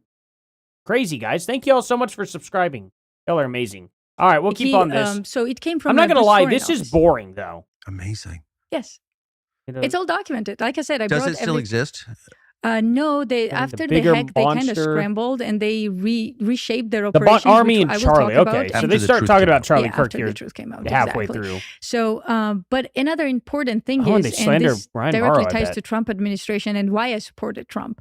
So this woman, Jessica Arrow, like Peter Pomerantsev, she's on the board, okay? Like some Finnish girl that no one in Finland can detect all these journalists. But please remember, they're fighting Russian disinformation, okay? They're not attacking anyone. They're fighting Russian disinformation. So this Jessica Arrow was scheduled to come to Washington and get awarded. Did you know that? No, I had no idea. I'm never invited to these award ceremonies. It's good for you. That's why I'm sitting here and not somewhere else. So she was scheduled to come and get awarded. And then Trump administration came, Trump won, and they said, someone, I don't know who it was, I can't claim something I don't know. So someone looked at her past, right, and who she is, and they said, yeah, not today, you're not getting awarded. So all hell broke loose about this. There are like domestic publications writing, how dare you not award Jessica Arrow, and what happened? We demand answers. Like, it's online. Go check. Like, all of it is online. How these, crazy media agents lost their mind over this. And I believe the Trump administration said, well, something happened. She was never in the list to get awarded. But then CNN was the one who broke the story that there were communications getting Jessica Arrow ready for travel. I believe it was CNN, but don't quote me on that. One of the big channels broke this story and they demanded answers. How do we dare not award Jessica Arrow from Finland? I swear it's all true. So I was like, why is such a big deal? Like, why is it such a big deal for these journalists to get awarded and get medals and all that? And in my opinion, and now this is just my opinion here, okay? It's not for Americans, Tucker. The awards are for Finnish people. So that she can go Finnish back people home like shiny things. And propagandize people trying to say? by saying, I'm an awarded journalist from the United States. You should trust what I say. And when I tell you that poor journalist there on a salary or whatever is a Russian agent, you must believe it. The awards is there for The opposite of killing someone's image is what? Amplifying them, giving them more power. That's why they do it. No one cares. When I tell you that Jeremy Corbyn is an anti-Semite, you have to believe me. Exactly. Imagine the sensation, if you will, of going to sleep feeling like you're floating, then waking up rested with no soreness from a hard or stiff mattress. That is the daily experience of people who use Brooklyn bedding. We can probably guess what you're thinking. A mattress like that is super expensive. Only Bill Gates uses a mattress like that. It's probably made in Bangladesh anyway. Oh, wrong on all. Okay, here we go. How many ads pop up in this freaking show, though? Holy cow. Like, they sit here and tell me that they don't want money and stuff like that, that they're all honest, and yet this dude is clearly bought out by every single ad that could possibly pop into his show. It's wild. Accounts. Brooks he was that all summer. You know, they hated Jeremy Corbyn not because Tucker Carlson's not as fun to do that to as Candace Owens, though. He doesn't make his funny faces. he was an anti-Semite. Yeah, He's but not an not out anti-Semite. Of course he not. wasn't even that opposed to Israel. He's just, he's a nationalist, basically. Too much for them, anyway. 100%. Yeah. 100%. But this gets better. And you thought you couldn't get better, right? But it does. You have no idea. So after this network gets disrupted, again, I urge everyone to go and see themselves. The information is all out there. I brought all of it here. Well, So I after tried this to find network the gets- information that you said was out there and couldn't really make heads or tails of her getting fired from the BBC, Miss Arrow here. So I don't know what you're talking about. disrupted, But okay. they're like, what do we do now? So right after 1 year, 2019, NATO designs an operation. They call it social media experiment. Okay? And let's pause. What is NATO? name. That's North Atlantic crazy. Treaty Yes, Organization. yes. So it's a military alliance. Europe. It started Western Europe opposing the Warsaw Pact, the Soviets, the Iron Curtain. Which doesn't exist anymore. Well, I'm aware. So not since 1991. So 35 years. What is NATO now exactly? It has become everything but a military organization. And I'm about to tell you one thing that it does that it shouldn't do. So NATO has something called STRATCOM. It's a strategic communication center of excellence or something. Uh-oh. Well, the LGBTQ crowd's not going to like that. Where they employ different people, including journalists. Okay? So NATO STRATCOM. They're journalists who work for NATO? Yeah. Well, Ben Nemo is one of them. The guy if you're working for NATO, you're not a journalist, okay? So just to be clear. Well, let's you see. forfeit the title. 100%. No matter how many awards you've won. Couldn't agree more. Sorry. No, it's That's shocking. Absolutely. Yes, NATO hires journalists, but not to report independently. Instead, they hire individuals with journalism backgrounds for public relations, multimedia production, and communication roles. Professionals with reporting and media experience work across various public diplomacy and information branches within the organization. Okay. So they don't work as journalists to go out and produce news stories. They work as journalists to go out and give NATO information. Journalist style. That's kind of interesting. So they don't go out there and they don't put this information out there. They're like, hey, can you find out on-the-ground reporting in Ukraine? Sure thing. They go out there, they do everything they normally would as a journalist, they come back, they present it to NATO, and now NATO has intel. That's at least what it's saying here, according to the AI. Now, of course, it's NATO. It may not be happening that way like that. Maybe they're like, okay, we got a narrative. How do we spin all this to people to, I don't know, do this? How do we get this in the news cycle? They could be doing something like that. But aside from that, she just kind of drops, oh, yes, they do. They do hire on journalists. But she doesn't show any evidence as to what they're actually doing. So she sets it up to be the narrative that she's going to proclaim here on Tucker Carlson's show. But she's not, I guarantee you she's not going to provide evidence. I know. I had the same reactions. When I was investigating this, I had to take pauses, Tucker. I had to look at the wall for a second. I'm like, what am I doing here? What are we living in a Truman Show? Because we are. Why don't you apply for a job and see what happens? Yeah. So NATO designs this program and it calls it social media experiment. Okay. What do? Well, they want to fight Russian disinformation. I'm going to say this a lot because they are saying this a lot, right? They want to fight Russia and Russian disinformation. So we should always believe Russia? Okay. They said, well, we want to see if social media platforms can be manipulated. So the narrative can be manipulated without detection. Their words, all in here, not mine. They wanted to check if they can manipulate social media. Wait. Okay, so Jersey says, I used to like Artie until he started acting like Paramount Testicle. Okay, good one. And produced Pod Slop. I miss the old neutral Artie. When have I not been neutral? Have I put anything out there that is not, just out of curiosity, if you could just enlighten me. Have I put anything out there? And have I made a claim without evidence? Because I would agree with you that I'd be putting out Pod Slop if I had put out any information that was unverified. Have I done that? You say you still like Artie, you're just disappointed in me. Okay. But to be disappointed in me, I'd have to be doing something that would be against my ethics that I've always had on this channel for the past 10 years. I'm kind of confused. If you could just elaborate on that for me. Media and not close this be window, detected. look at that. Damn. You would think, Tucker, that some sane person would have just raised their hands and say, we are a military organization. We shouldn't be doing that. Fair. None of them did.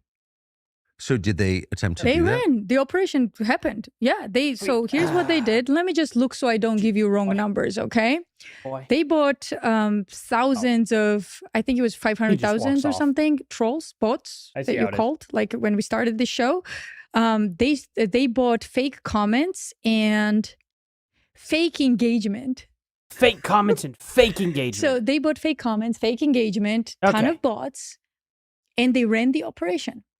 And I want you to remember when it happened in 2019. Let me see. This is 2019 when NATO starts this operation. So they contract a company called SingularX. A media experiment. Do you know where this company is located? No. Kharkiv, Ukraine. Actually? Actually. Oh, okay, so they did do this. Soldier vulnerability and operational security. They made fake profiles. Researchers created fake accounts and pages mimicking locals or military peers to target active troops during exercises.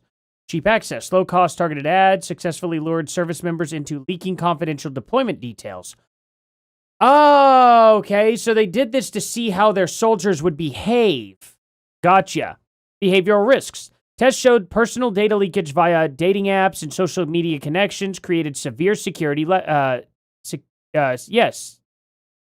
Oh, yeah, it does say security. That's just weird. Security leverage. Okay.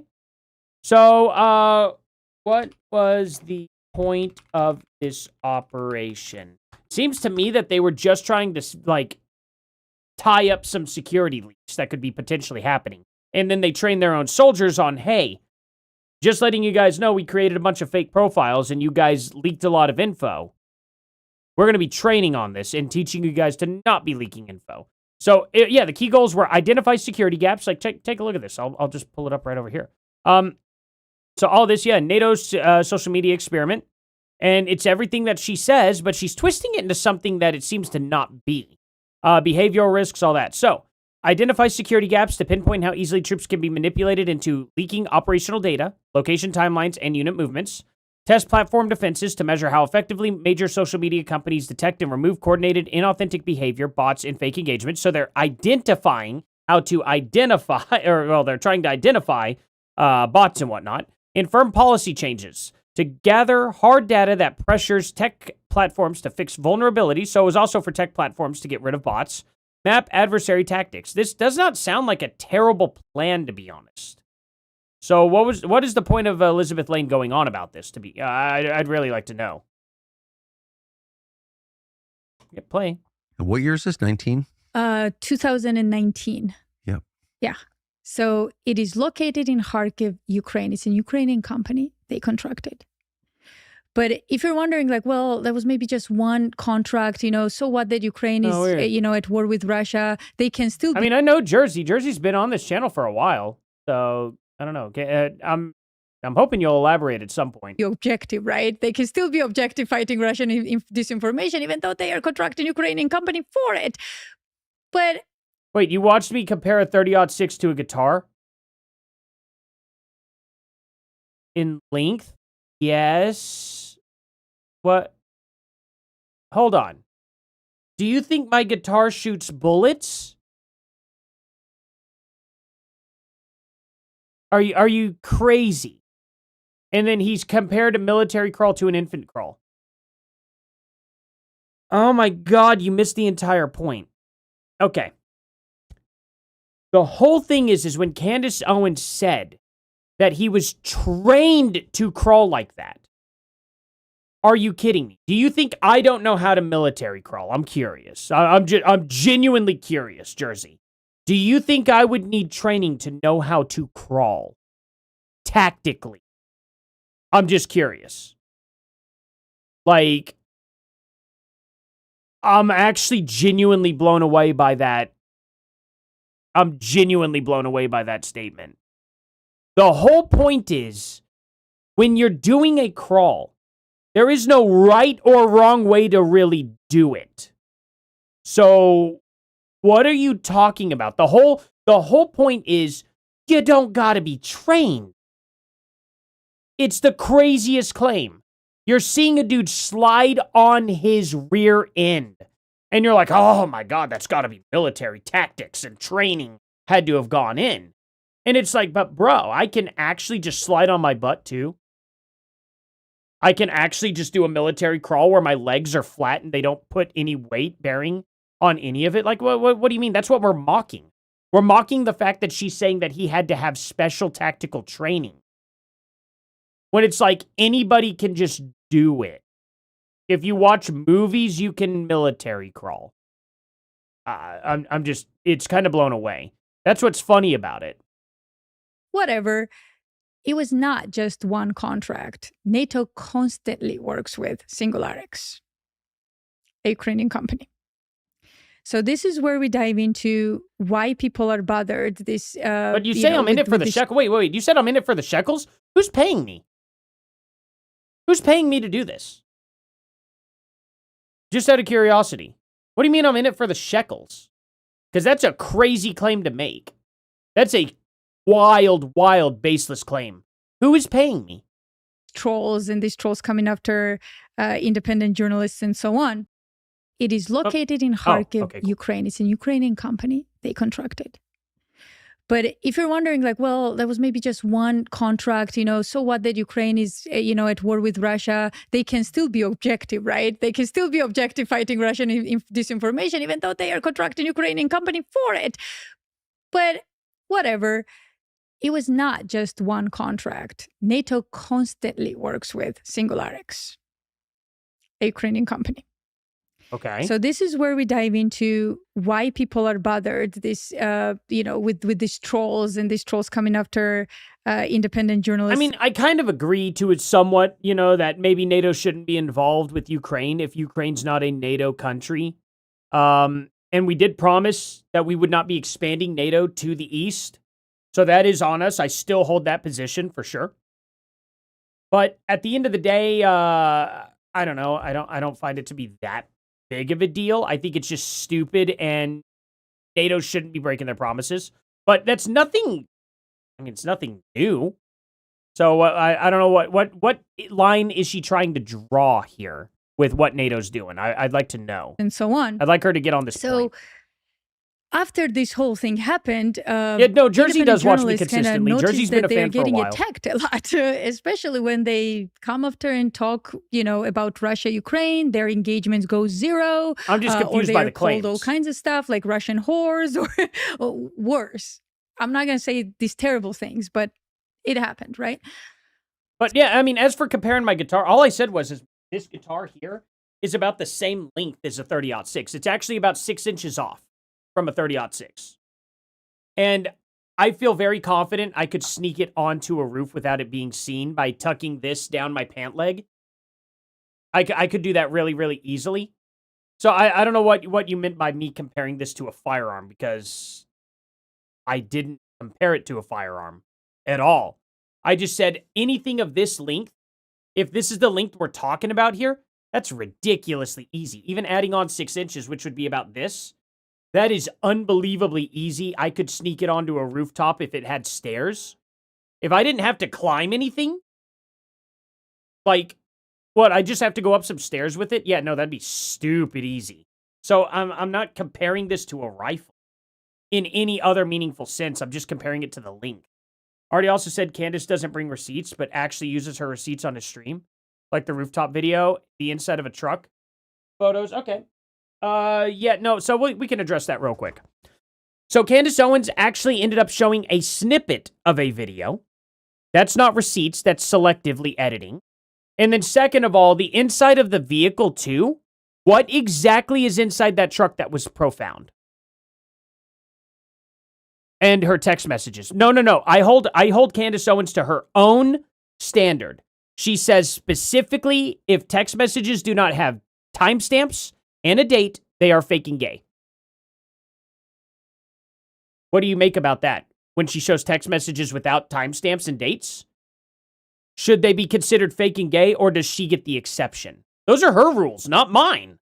Those were her rules. That's something that she has said multiple times.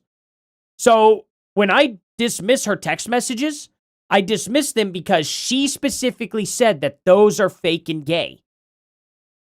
I would hate to call her a liar. Just pointing that out. So I don't know why that's unacceptable, you know. The preliminary hearing didn't show us what Candace showed us. You're right. She showed us a lot less. By 1,000%. Because the preliminary hearing showed us DNA. The preliminary hearing showed us the bullet. The preliminary hearing showed us the casings with the carvings, the text messages, the Discord messages. They also showed his confessions. They showed us the video of him in the holding room at Washington County. They showed us Lance Twiggs' testimony.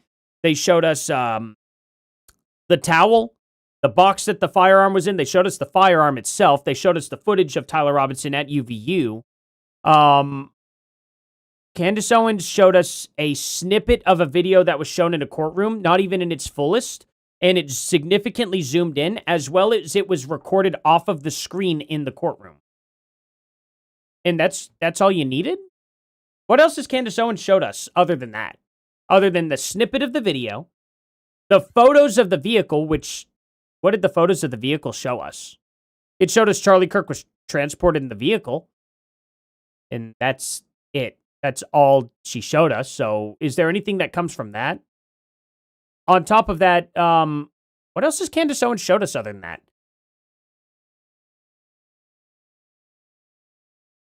So I believe Brian Harpool climbed on top of Charlie in the hospital and cut his shirt off. I never said I believe that or not. I said that there's not clarification on it. But quick question.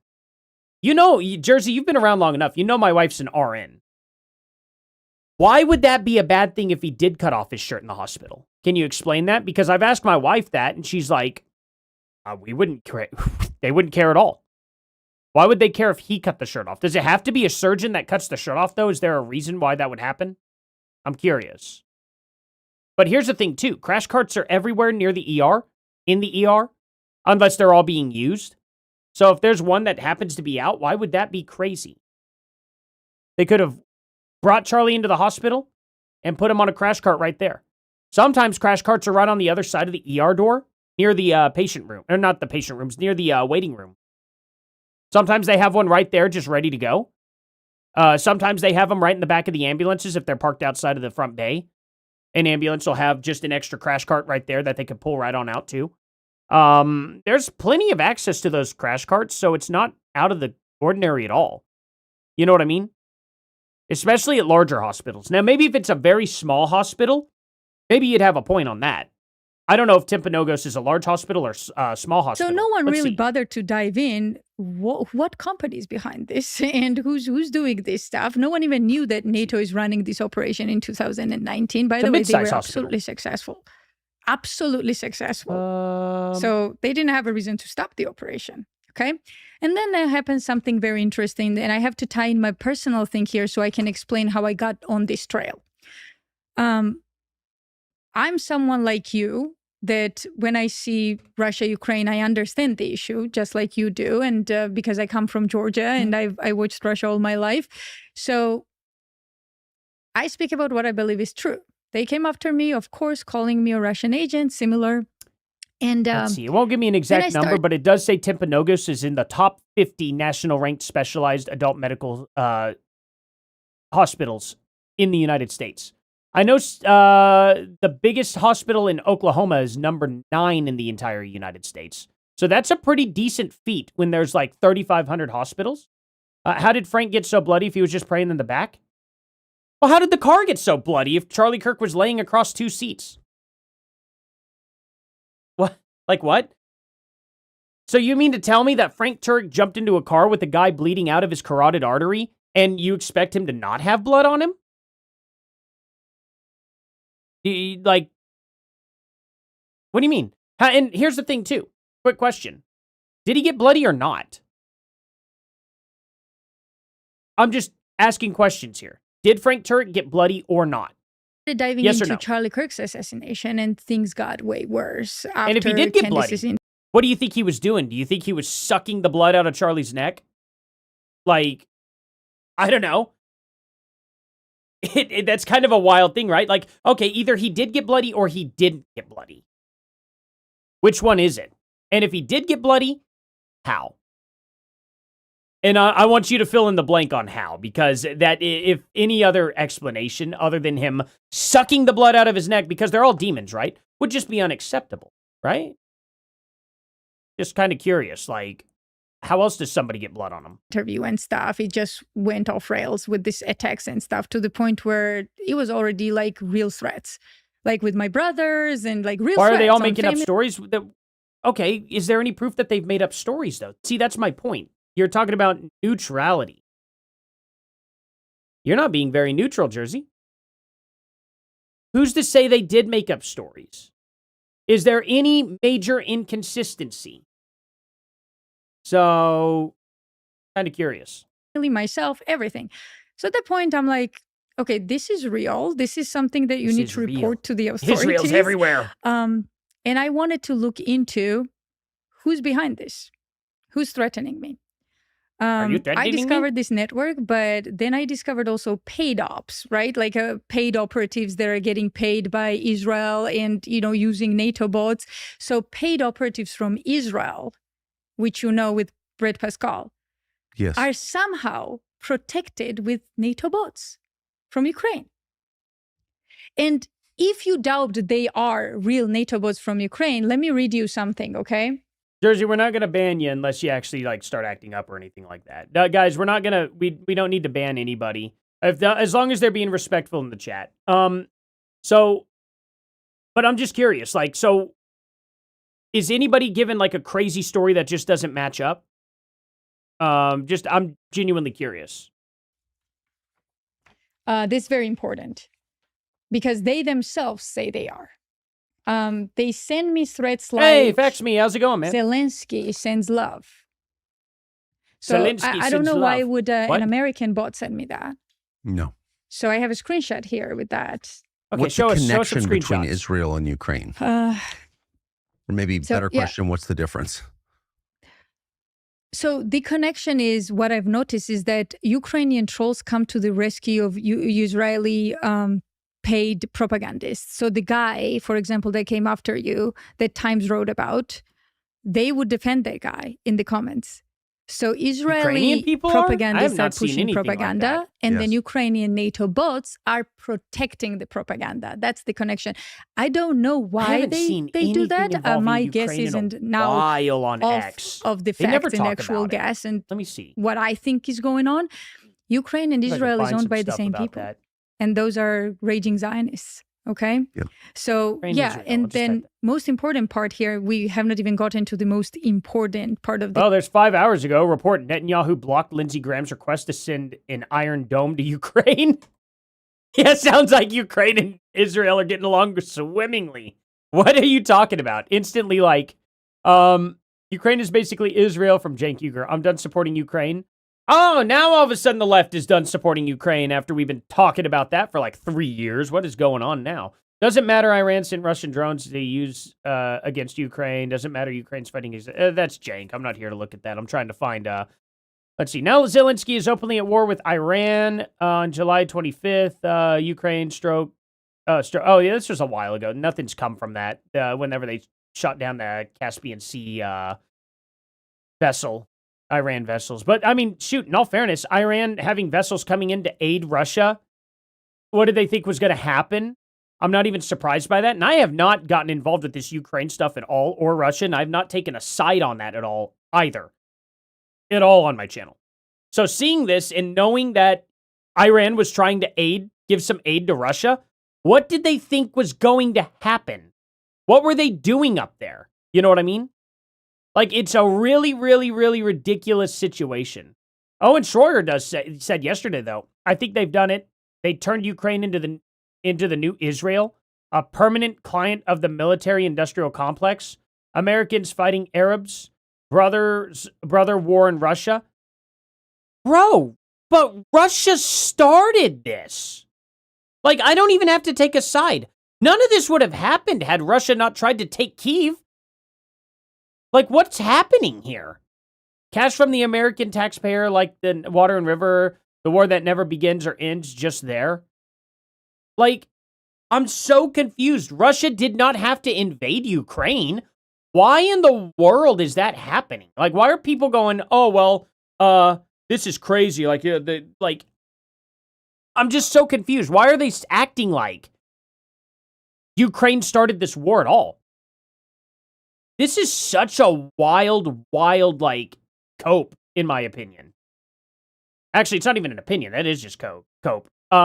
They call me the Candace of the comments. Oh, well, anyway, I'm just wanting to know from you, though, Jersey, like, what's the disparity you're talking about? Like, what disparity what stories did Frank Turk make up and stuff again? Mirror for the $10, though. Am I saying that? Or Mira? I think.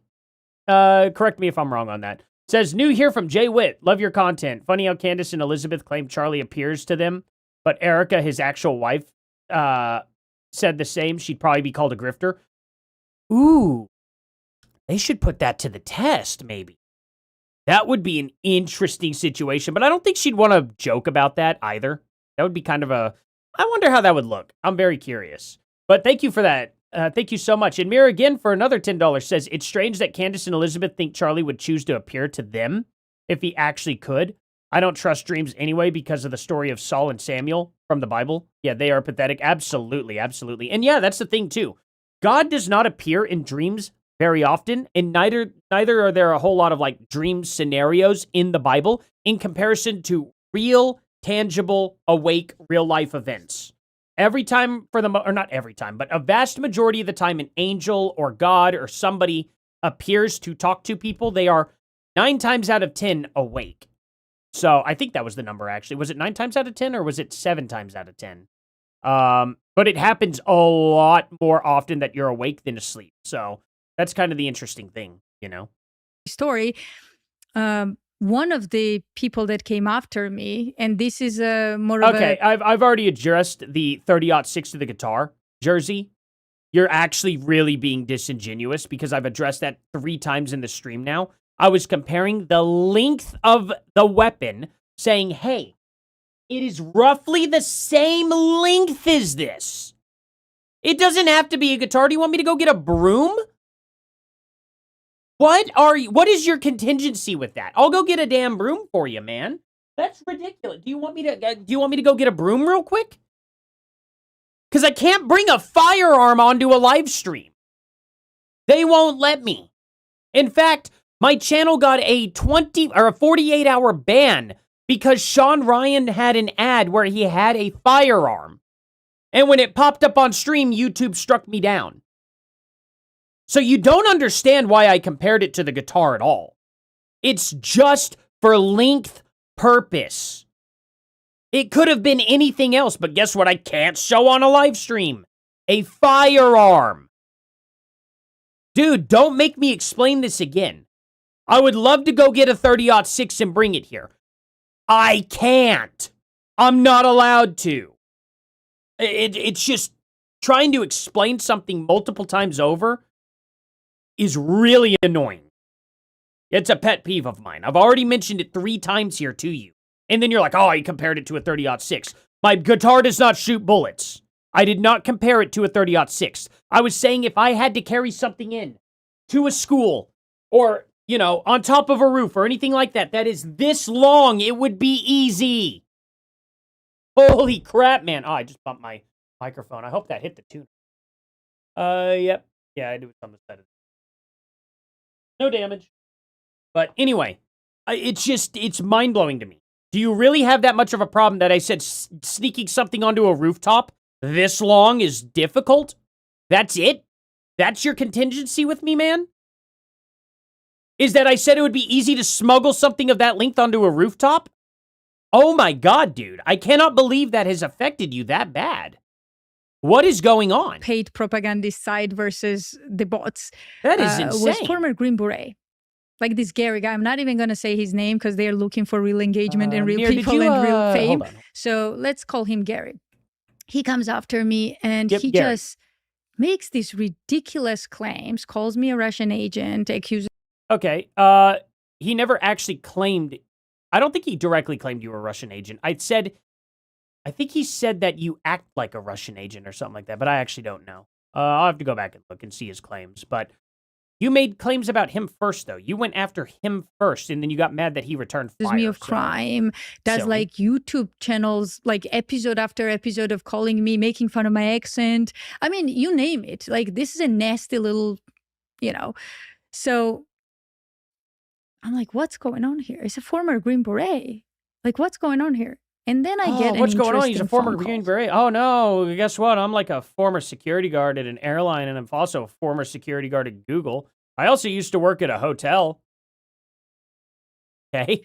And it is someone who knows Gary and says, Elizabeth, I've been watching what's going on and these attacks on you, especially after I dived into this investigation and Charlie Kirk and this stuff. And I think you need to talk to my friend right now. And I'm like, okay. He's a former Green Beret, also Special Forces, and you need to talk to him ASAP. I'm like, okay. So I call. This guy picks up. He's like, oh, I know Gary really well. Oh, really? This guy? On? Let me tell you. So we're just to trust me, bros. I talked to a guy, and now she's going to talk about Gary. And apparently this guy's going to say everything on 100% truth, but we don't get to know who he is, I bet. Let's find out if she gives a name or not. Something, Elizabeth, he says. So Gary and I used to do videos together. And Gary himself didn't believe in Charlie Kirk's assassination narrative. So I was like, okay. But now he's attacking everyone, especially Candace. I mean, Candace is like... Okay, but we're all skeptical still to this day as to how everything went down still. You know that, right? Like, I hate whenever they take this out of context.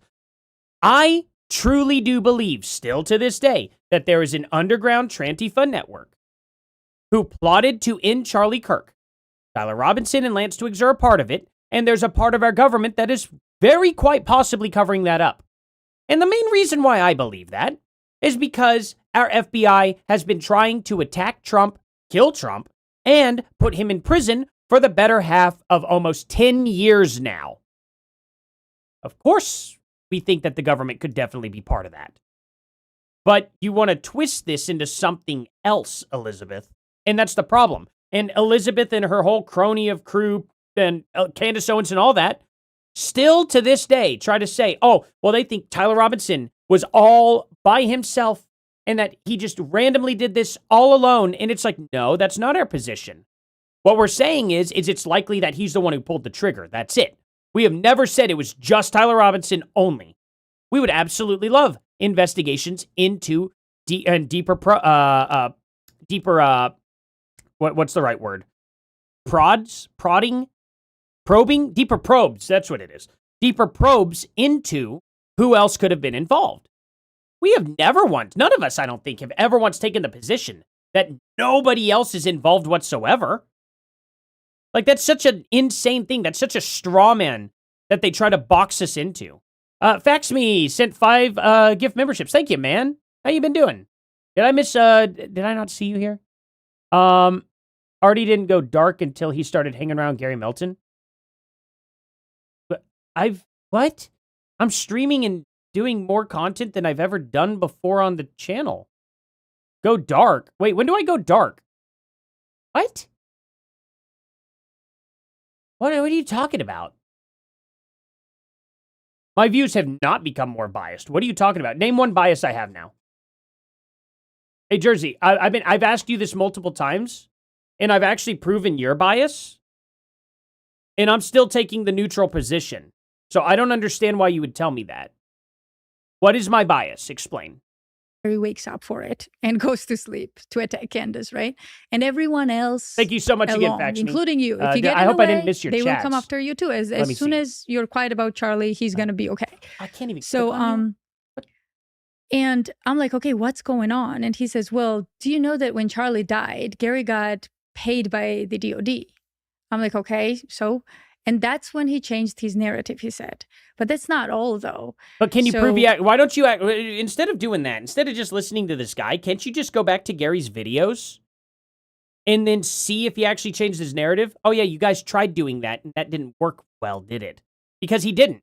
He said he was skeptical about the 30-06 itself. He was like, 30-06? Really? He's like, that's crazy. I don't know. And then all the evidence came out, and that was it. He didn't say... I don't think he got hit by a 30-06 at all. There's no way that happened. That never came out of Gary's mouth. We already went over this. So, let's see. Okay. You said the military teaches specific and certain types of crawls to do in specific situations and environments.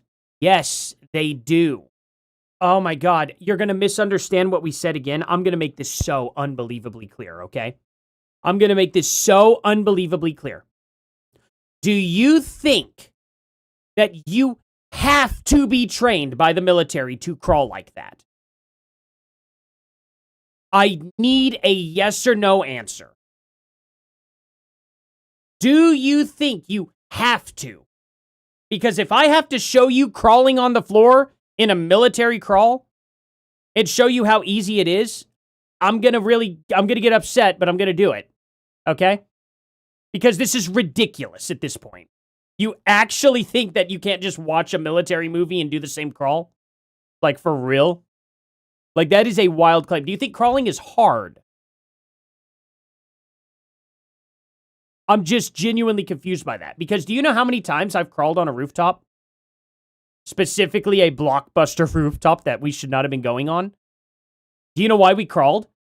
Because if you stand up on the roof, you're visible from the highway. Pretty simple. Pat the Plumber for $2 says, knowing Candace is full of ish is not being biased. Exactly. Not to mention, you do know that I've been calling out... How long have you been a fan of mine, Jersey? I don't know if you're being paid, but I know you hanging around Gary makes you guilty by association. Okay. I'm telling you right now, Jersey, you are walking a fine line. Do not tell me I am guilty by association ever. That is an unbelievably insane thing. I have never said that about Elizabeth Lane here. I have never said that about Tucker Carlson or any of these other people. Because they're associated with Candace, they're automatically guilty by association. I don't do that. That's a rotten thing to do. That is a nasty thing to say. I give everybody the same benefit of the doubt. Do you want to go back and see all of my defense? And I defended Brandon Tatum against my own chat. And I said, I'm giving him the benefit of the doubt because he's doing the right things in my eyes, even though he's still making Candace Owens merch. Yeah, who's the biased one?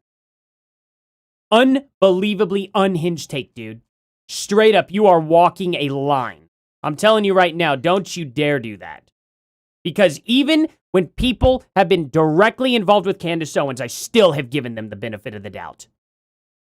Unbelievably unfair, dude. People are individuals. They all deserve a chance.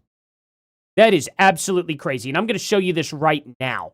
Because you sitting here acting like this garbage, like, check it out. This Owen. Actually, I don't even have to. I think I could just go to videos, and I can go to oldest. Ooh, there's some old videos. Let's see what I can find here.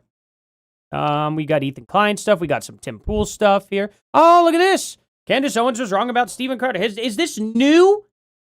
Is this new? No, this is 3 years ago. I've been calling out Candace Owens for a long time. Oh, look at this picture right here. Oh, what's this? Was I bought out 3 years ago, man, when I did this video on Steven Crowder?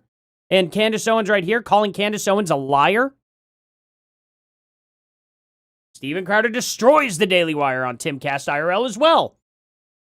You know how often I've called out the Daily Wire? You know I still call out the Daily Wire for crap?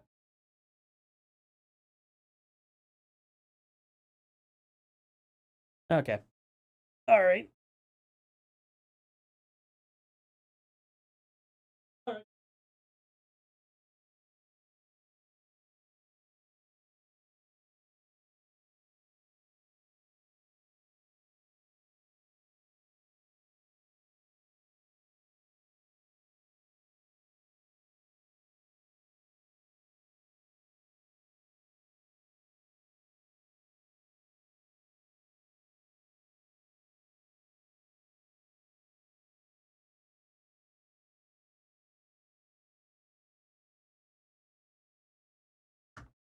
Hi, everybody. Alrighty here. How's it going? Do I look weird here? Just out of curiosity?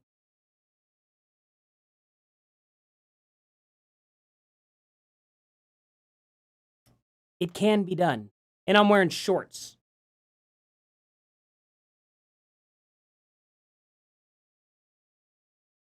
Just figured I'd,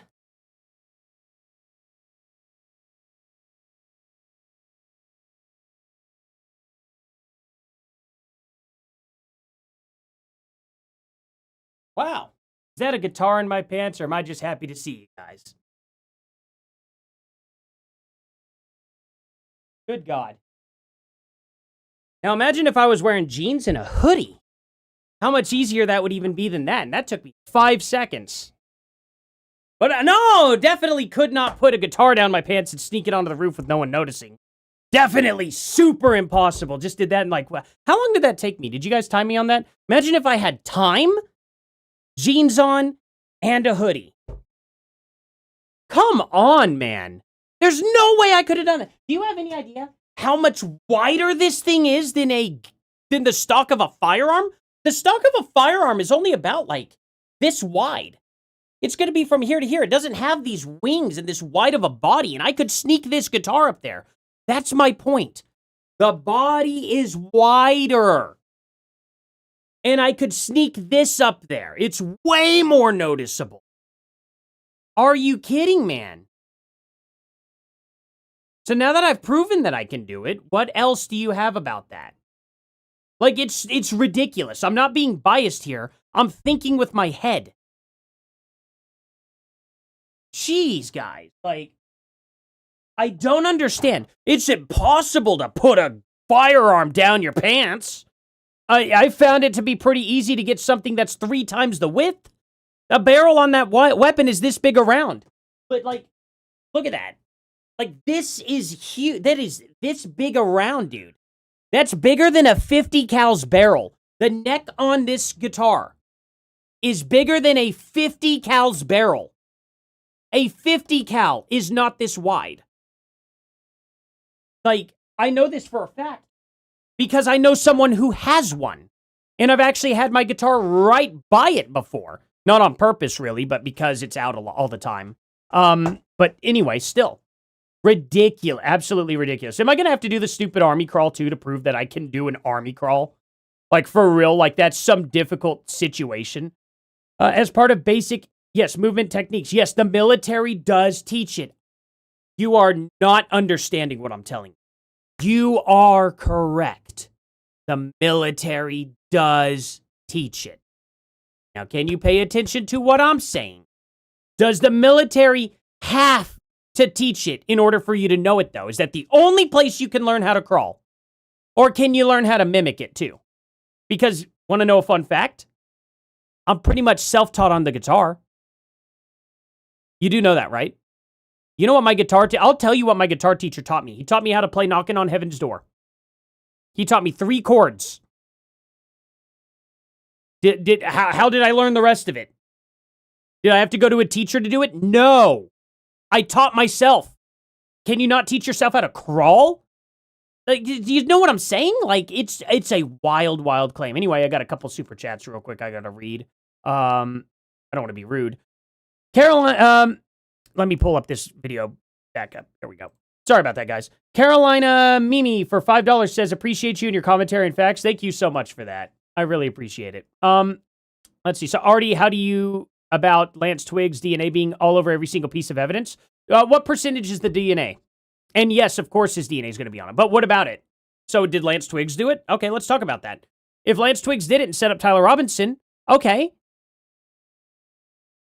I've never argued against that. I've actually talked about that on the channel a lot, that it could have been Lance Twiggs. So what's your contingency with me on that? See, you're making arguments that I've never made. I've never once said it couldn't have been Lance Twiggs. Not once. In fact, I've said the opposite. It's a good possibility that he did do that. Let me give you a rundown. Lance Twiggs works with an underground Trantifa network, and they're like, let's get Charlie Kirk. And they're like, how could we do it? Can you manipulate someone? Yeah, let's try to manipulate someone. They get Tyler Robinson on over. And he's grooming Tyler Robinson. Then he grooms Tyler Robinson to take the blame. That's a genuine possibility. And it's way more likely, as I've said on this channel multiple times, it's way more likely than any other conspiracy theory that Candace Owens has peddled. So what's your contingency with that, man? I don't understand. Can you clarify that for me? See, you're making arguments that you're arguing against things that I've never held the position on. Lynn, oh, it just glitched. Dang it. No, go back up to it. There we go. Lynn Pell for the $5 says, Artie, let's talk guitars. My 61 SG is one of my babies. What do you play? Oh, you got a 61 SG. That's pretty cool, man. That's pretty cool. Anyway, I have, real quick, I'll play this. I'll pull them out for you real quick. Apparently, Gary gets paid by DOD a very generous amount of money. Gary changes the narrative, and now said he did. Wait, Tyler Robinson is the killer and everything is fine. Okay? What can you do to monitor important parts? Another ad? Oh my goodness, dude. We can't get through very much without ads. And wait, okay. Ask Artie what, okay, ask me what I miss. You responded to, let me see. Oh shoot, where did you go? Just chat. What did I say I did? Okay.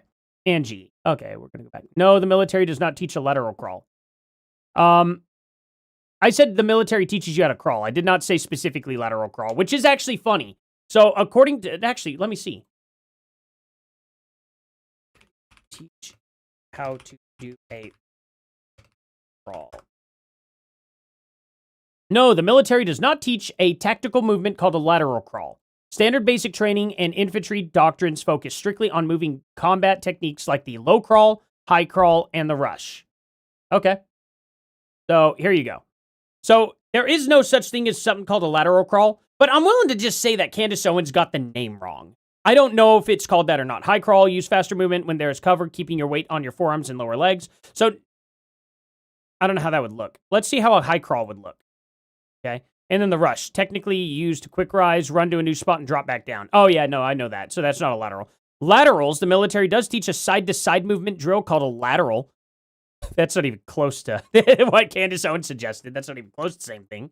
So high crawl, videos, let's see. High crawl. Let's see what this next looks movement like. technique we're going to talk about is the high crawl. The high crawl lets you move faster than the low crawl and still gives you a low silhouette.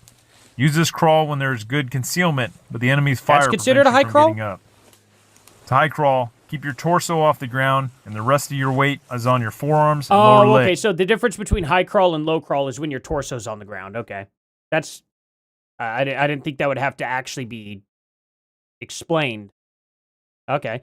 And then the rush. Okay, so laterals, there's a side-to-side movement called the lateral, but it's performed in a standing and in a crouch stance, not as a crawling motion on the ground. So yeah, that's what they teach. The military doesn't teach what we saw there, where he's on his like hands and knees running forward. And plus, the video that Candace Owens showed was not of a military guy. That was not one of our military uniforms at all. It was either from a different country or it was a militia. But it was not a military video that she shared, which you probably knew that, right? The police officer body cam is a crazy story. It's not that crazy. Let me explain why. It either died, which happens often, very often, or he shut it off. Guess what it tells you in the video? If it tells you at the end of the video if it was manually shut off or if it died. So if we find out that it was manually shut off, something very fishy is going on. If we find out it died, because it will tell you in the video it died, well, then what?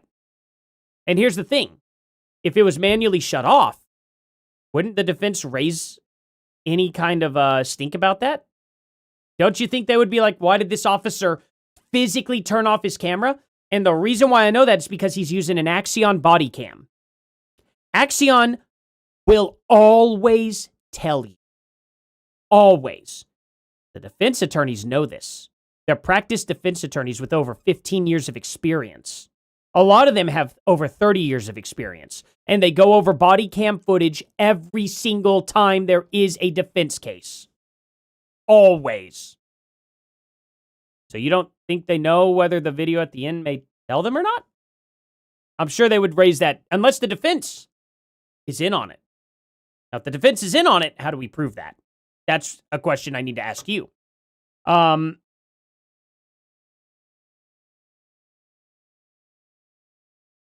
Let's see. Did I get the final super chat there? Did I do that? Yes, I did. Cool.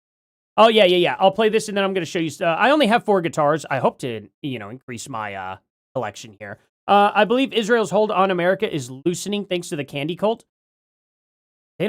Is there any proof that they even have a hold on America? Because we just made Israel mad several times during this war, and we have done the exact opposite of what Netanyahu has wanted many times. So I don't understand that claim. I genuinely don't. Netanyahu didn't want us to work out any deals with Iran, and we're still trying to work out deals with Iran. So I don't understand. If Israel controls us, why in the world are we doing the opposite of what they want? Just out of curiosity. Parts of your life that you can't always keep your eyes to matter where you will defend. Wait, so you're saying you believe the American Department of Defense, or now it's been renamed Department of War. I assume that will revert to defense once this nightmare's over. But you mean once Democrats win, that you want voted in? Okay. Once we lose yet another war. Okay. By the way, you think they're paying Americans to spread propaganda in the United States specifically about the Charlie Kirk case? So I know that Ukraine is paying them, and I'll tell you how. But with Gary's case, we have these documents. Ukraine is paying them to do what? We will get to it. Trust me. Just trust the process. I'll get to it as soon. Ooh, don't rush her, Tucker. Don't rush her. My Schecter, which is, I just got the pickup replaced with an AHB2 instead of an AHB1 blackout, but this one's in white. And then the upper pickup ring, I am going to swap out to kind of make it a little bit more matchy. You know what I mean? So this one has white with black around it and then black with white around, white in the middle. I think it would look good together. But this is just my fun guitar that's all bouncy and it doesn't keep great tuning. But the other guitar that I have, which is the same one kind of, is a Keith Merrow signature. And it's pretty much the same Schecter, but it has a hardtail. And very nice grain on the back. I like it a lot. It's very swampy looking. It's very rustic looking. And then I'll get my other. Actually, I don't have to get it down. I'll just. I will. I trust the process. Yeah. So he says Gary got paid by DOD. So that doesn't surprise me because, okay, former Green Beret, maybe some contract, maybe something, right? So I'm like, okay, but you got to give me something better than that. And he's like, oh, we'll give you better. It's not just me who's a former Green Beret. Like, we have 5 other guys that want to talk to you. I'm like, okay. So he says that when Gary got paid, Gary stopped making videos with him and started attacking him. So 2 Green Berets are making videos, okay? Oh, wow. 2 Green Berets, Gary and this other one that called I bet there's a lot more than 2 of them that make videos. We both were sure that something was wrong with the main narrative with Charlie Kirk. All of a sudden, he says... I'm pretty sure Lance Twiggs' DNA was on the rifle, but it was a very, very, very small amount. I don't know if it was on the rifle specifically or not, if it was just the towel and the screwdriver, but the fun fact about the percentages is Lance Twig's percentage was only 15%, and Tyler Robinson's was 85%. So there's something to do with that. But again, at the end of the day, I think Artie is seeing my comments way later than I'm typing them. It's possible. I am going back and forth and up and down trying to get some, get to your claims. And also trying to read other chat too. So, it's tough to juggle. I'm trying. But no, for real, man. At the end of the day, you are trying to ascribe to me ideas that I don't hold myself. And also, you're taking a very, very biased stance. Oh yeah, I love purple and green's my stuff right there, man. I used to be red, but I just like the Aurora Borealis quite a bit. And I'm like, man, that's the main colors of it. So, I don't know. I'm weird like that. But anyway, yeah, for real. I just don't understand, like, why you would try to say that I am, like, either even directly, like, I don't even hold some of the same views Paramount Tactical has, Like, we don't agree on every single thing involving this case. And we talk behind the scenes a lot. So, I don't understand, like, why you would try to even lump me in with somebody else's ideology on it. And I like Gary. I like his ideology. And the thing about it is we don't push non-factual information at all, period. We don't do that. So why would you accuse us of that? I keep going with my videos, how this is unacceptable, wrong, and Gary starts coming after me, attacking me. Without even a phone call or anything, just attacking me viciously. What does he have your number? So he's a man's man. He's a honorable military guy, unlike others. And he calls him and he says, "Are you okay, dude? What are you doing?" And immediately Gary goes like, "I'm so sorry. I have huge respect for you. I will not do this again. I don't know what happened. I'm so sorry." They're all that way. Right? Excuse me? Gary didn't do any of that, Elizabeth. What? Oh, I'm so sorry. I would never do it again. I'll never do it again, please. When did that happen? That's an insane claim, and I guarantee you she's got no proof for that. Oh. For some reason, she's trying to bait Gary out on this. I'm going to have to... I'm going to have to get Gary's thoughts on this. This is crazy. Oh, wait, so his DNA wasn't on the rifle? I actually thought Lance Twiggs did have a little bit of DNA on the rifle. But everything ran together in that court. Wait, what do you mean calm down? What? You must be really far behind, actually. You might want to... You must be really far behind in the stream. Because I'm looking and I'm not acting hostile towards you at all. Fast forward the stream, man. You'll get here eventually. And weak men are like that. They'll never be straightforward with you because they're too weak. I'm so sorry. I didn't mean it. Then they're out attacking you again. Ooh. That's exactly what happened. Yeah, no, I know the species. As soon as he got off the phone, something burning. Like only a few days after, he goes ahead and sees Gary attack him again and again. So then he started investigating with his buddies, Green Berets, Navy SEALs, all of that, and they found something. Just a candle blown out. And this is where I got on a group call. So they said, "Elizabeth, we have a huge story for you, and someone needs to put this out." I'm like, "Okay, I'm listening." He says, "When Russia-Ukraine war started, we Special Forces guys got some interesting calls." I'm like, "Okay." Wow. Ukrainian company called us, they said. And they offered us money. I was like, "For what?" They said, "We were supposed to go on YouTube and glorify Ukraine, Zelensky, their military, all this, trash Russia, and we would be compensated for it." Has Gary done that at all? Hey guys, real quick, has Gary at all glorified Ukraine? I can't wait. I cannot wait at all to hear your guys' response for that. Because it's so obvious that he is not. Now, maybe she's talking about Valhalla. It's possible. Is Valhalla all super pro-Ukraine and stuff? Like, I have never, ever, ever seen Gary talk about Ukraine in a positive light. I'll be honest. let's just see.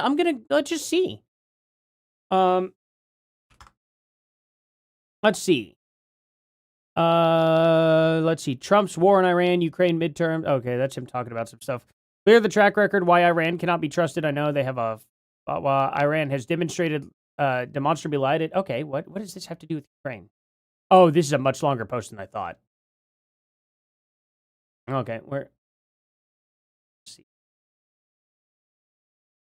Let's see. Downing Ukraine flight PS 752 in January 2020. Denied missile involvement for days. Okay. Oh, okay. They shot down a Ukrainian flight. He mentions that. But that's just a fact. Let's see. Can we transfer all the funding of weapons and allocations from Ukraine to support Iranians taking their country back? It's a more worthy cause and better serves Americans' interest. Okay.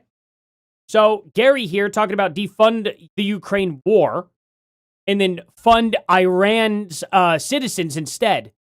Does this sound like, this is January of 2026, does this sound like Gary putting Ukraine in a good light?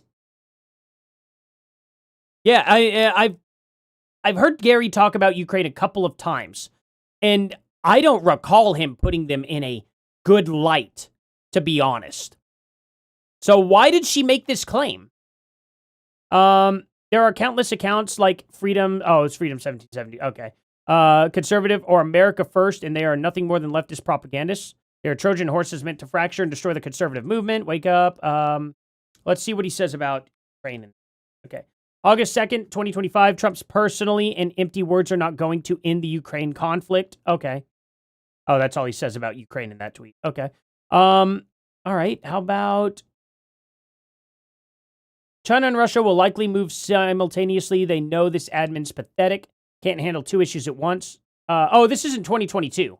And they're talking about, he's talking about like China's going to take Taiwan and Russia will take Ukraine under Biden in 2022. And then that did happen. And that's it. That's all he's mentioned on X about Ukraine at all. So what is she talking about? So what do you guys think? You guys watch Gary a lot more than I do too. Like, I don't really watch a whole lot of podcasts, but why in the world would Elizabeth Lane end up suggesting that Gary at all is getting paid to put Ukraine in a good light? That's weird. Artie, you are quick to believe Tyler did it.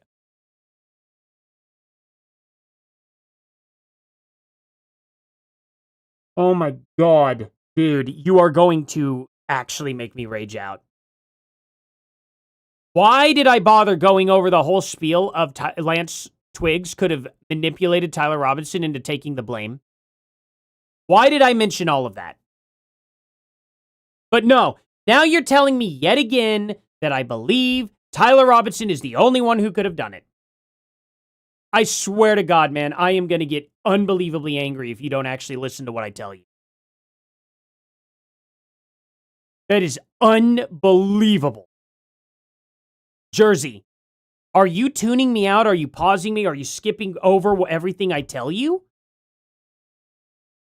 Dude, I'm actually going to get insanely irritated. You better go back and listen to what I just said about Lance Twiggs possibly being the guy who did it. And Lance Twiggs is possibly the guy who manipulated Tyler Robinson into admitting guilt. Jesus Christ. Oh, I'm going to get mad, actually. That's one more time you do something like that, man, I will ban you. This is your final warning. This is your final warning. Do not tell me what I believe again. I tell you what I believe. I'm not going to tell you what you believe either. But don't do it again. After I just went on a rant about how likely it actually is that Lance Twiggs could have manipulated Tyler Robinson. I'm just gonna take a breather for a second, guys. Hold on. Okay. One second. So immediately my reaction was, please tell me you remember the company.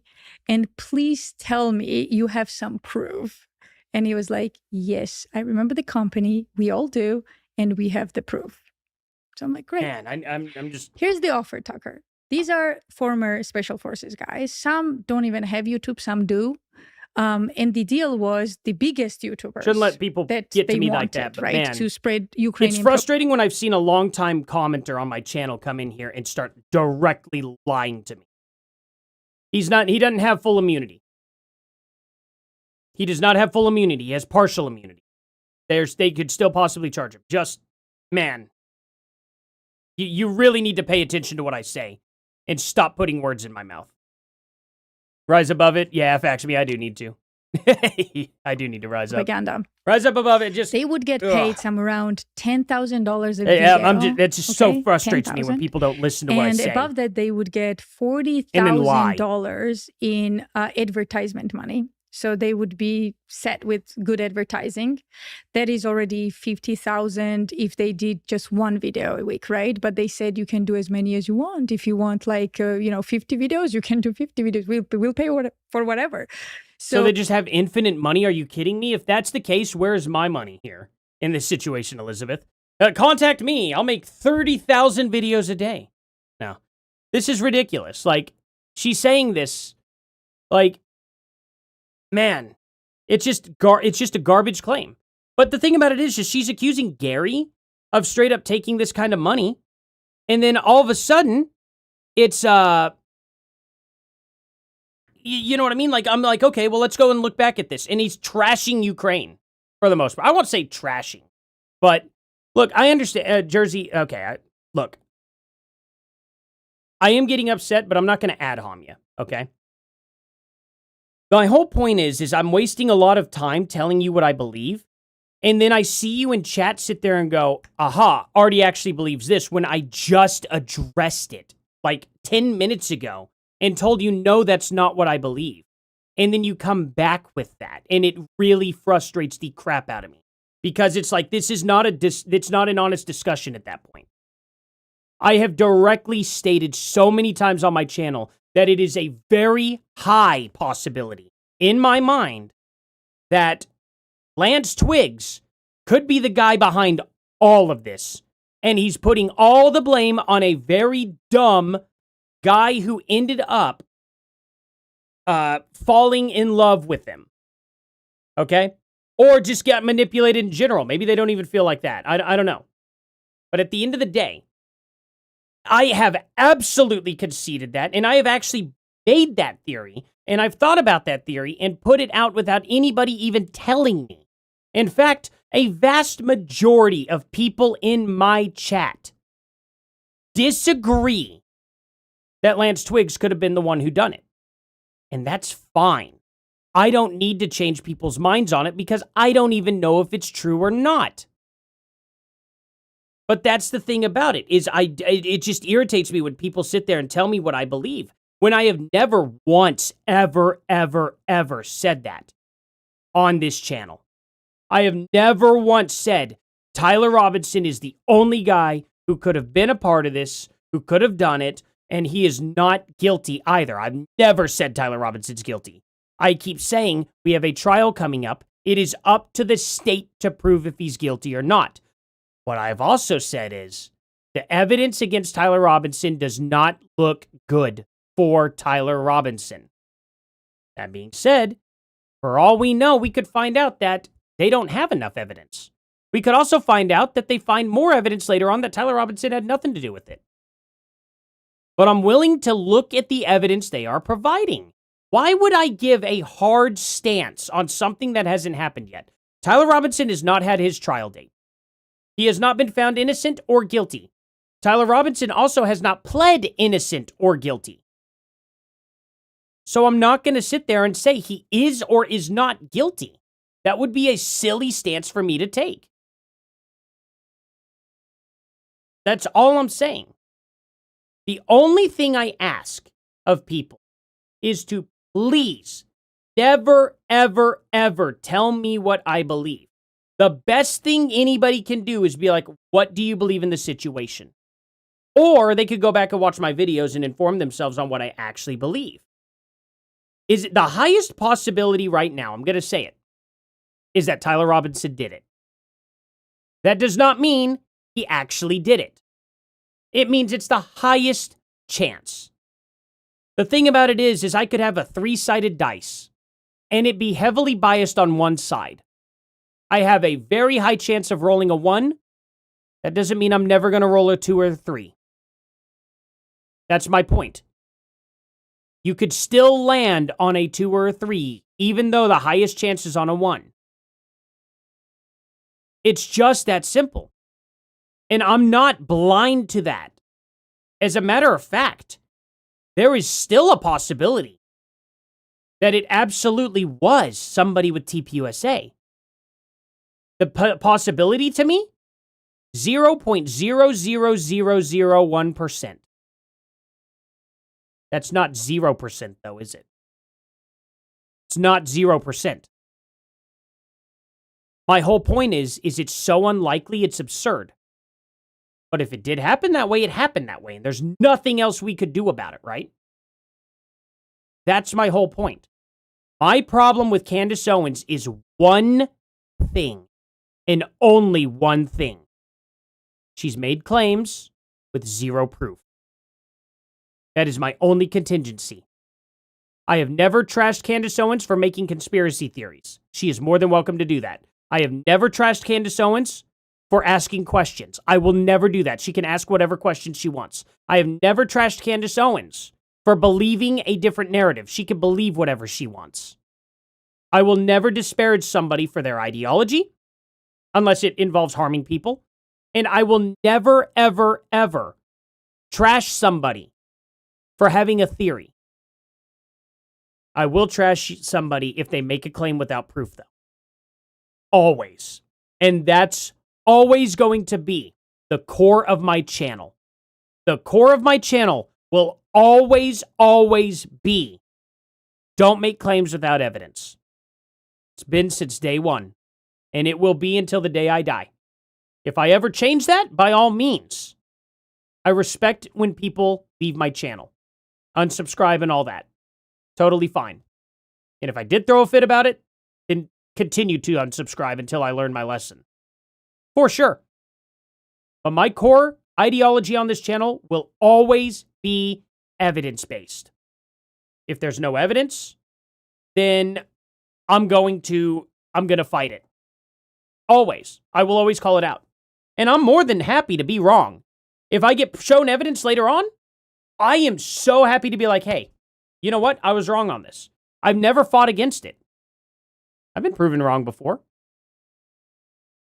But that's all. Now, I shouldn't get so irritated. Again, even in my most irritated state, I'm still not going to ad hom you either. So, just putting it out there, respect always comes from me, no matter who you are. And I do respect you a lot. Go back up here. Make sure I got the right name. Sorry. Jersey. Absolutely respect you a lot. Which is why I'm not blocking you at all or banning you for your ideology or anything. But if somebody's gonna, if you were to start saying, hey, you know, if you start putting words in my mouth and stuff like that, I'm not gonna tolerate it, and you will get a ban. You know, I'm just putting that out there. No ad homs. I'm not gonna ban anybody for having a different thought than me, different ideology, or making different opinions, or saying I don't believe this happened. I will not ban any leftists just because they're leftists. But the moment that someone starts telling me what I actually believe after I've iterated what I believe, I'm going to get upset. I am genuinely going to get upset. Jersey, it's all okay. It's water under the bridge. Don't worry about it. I respect that you believe what Candace Owens shows. I do. I respect that for any Candace fan, too. You can believe whatever you want. Just don't present evidence, or don't make a claim without presenting evidence. That's all. That's all I ask. No claims without evidence. I think you should ban anybody who listens to Taylor Swift, though. Now that's hard to argue with. That's hard to argue with. I'm sorry to all you Swifties, but you gotta go. That's pretty good. I like that. Oh man. Oh, great deal.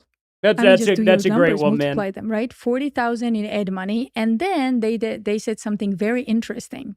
Oh, interesting. Perks were they would get to meet the biggest politicians in America, like Secretary of State, for example. Wow, what And an they would honor. take flights with them, and they would take car rides. And I'll be straight up with you. If it's anybody other than JD Vance or Trump, I probably won't care that much. I would like to meet Ben Carson though. He's a nice guy. Ben Carson, very, very, very polite, respectful guy. I would like to meet him. There are a few people in politics that I would go out of my way to meet for sure. It's not many, I'll tell you that. Somebody asked me something about my favorite guitarist, Yari Mayimpa of Winter Sun. so on. And that happened too. Who was that asked that? By the way, Sorry, I I want to say missed that Secretary earlier. of State, this particular offer was not the Secretary of State. We are talking about Lloyd Austin. Wow. Like before, yes. Yeah. So as you understand, not only they have people at the DOD. I have a nice smile, but I do love Candace. Like not just DOD, but that's your choice if you like Candace. The American government, and they were so secure making this offer that obviously our government is involved. Like not again, Trump administration, I'm talking about previously, but the closest offer was only 2 years ago. Wait, fax me, you like Winter Sun? Okay. So are you a Winter Sun fan, reason dude? these people got on the phone call with me is because they declined the offer. Did they know where the money was coming from? Yes. It was a company called United 24. United 24. Yes. Ukrainian company set up by Ukrainian government. Ukrainian company set up by Ukrainian company. So here's an interesting thing with United 24. You know who provides money for United 24? Who? 24 people? We do. Who's we? The U.S. government. Well, U.S. everybody. Well, all of us Russian spies, we end up paying for it. So if I wanted to donate to them, they have a website that I go to donate. They got a ton of money from Hollywood and actors and actresses also. So they have our money going to them, and they are propagandizing us with our own money. That's what part was this of the company called humiliation again? Ritual. United 24? Yeah. It's crazy. But it gets crazier. So, yeah, I mean, it's how. So United 24 is funded by international individual donors, global cooperations, and partner foundations from over 110 countries, rather than the single entity or a government budget. Global citizens, millions of individual people worldwide making up regular or one-time contributions. Do any U.S. citizens pay from taxes? Let's see. No, U.S. citizens do not pay for United 24 through their taxes. Okay. The United 24 platform is purely charitable crowdfunding project. Okay. I think Elizabeth here is not being entirely truthful about what this is, unless she has evidence to the contrary. Can she show any evidence that we, the people in America, are paying for it? I would love to know. Do you understand this story was never told by anybody? No. Like, I can't believe I'm sitting here with you and telling this the first time when we have much bigger, much more powerful and skillful journalists out there who should have done this story. No. But you made the claim without proof. That's crazy, Elizabeth. You said that we are footing that bill. That's crazy. No, why would you say that? Too.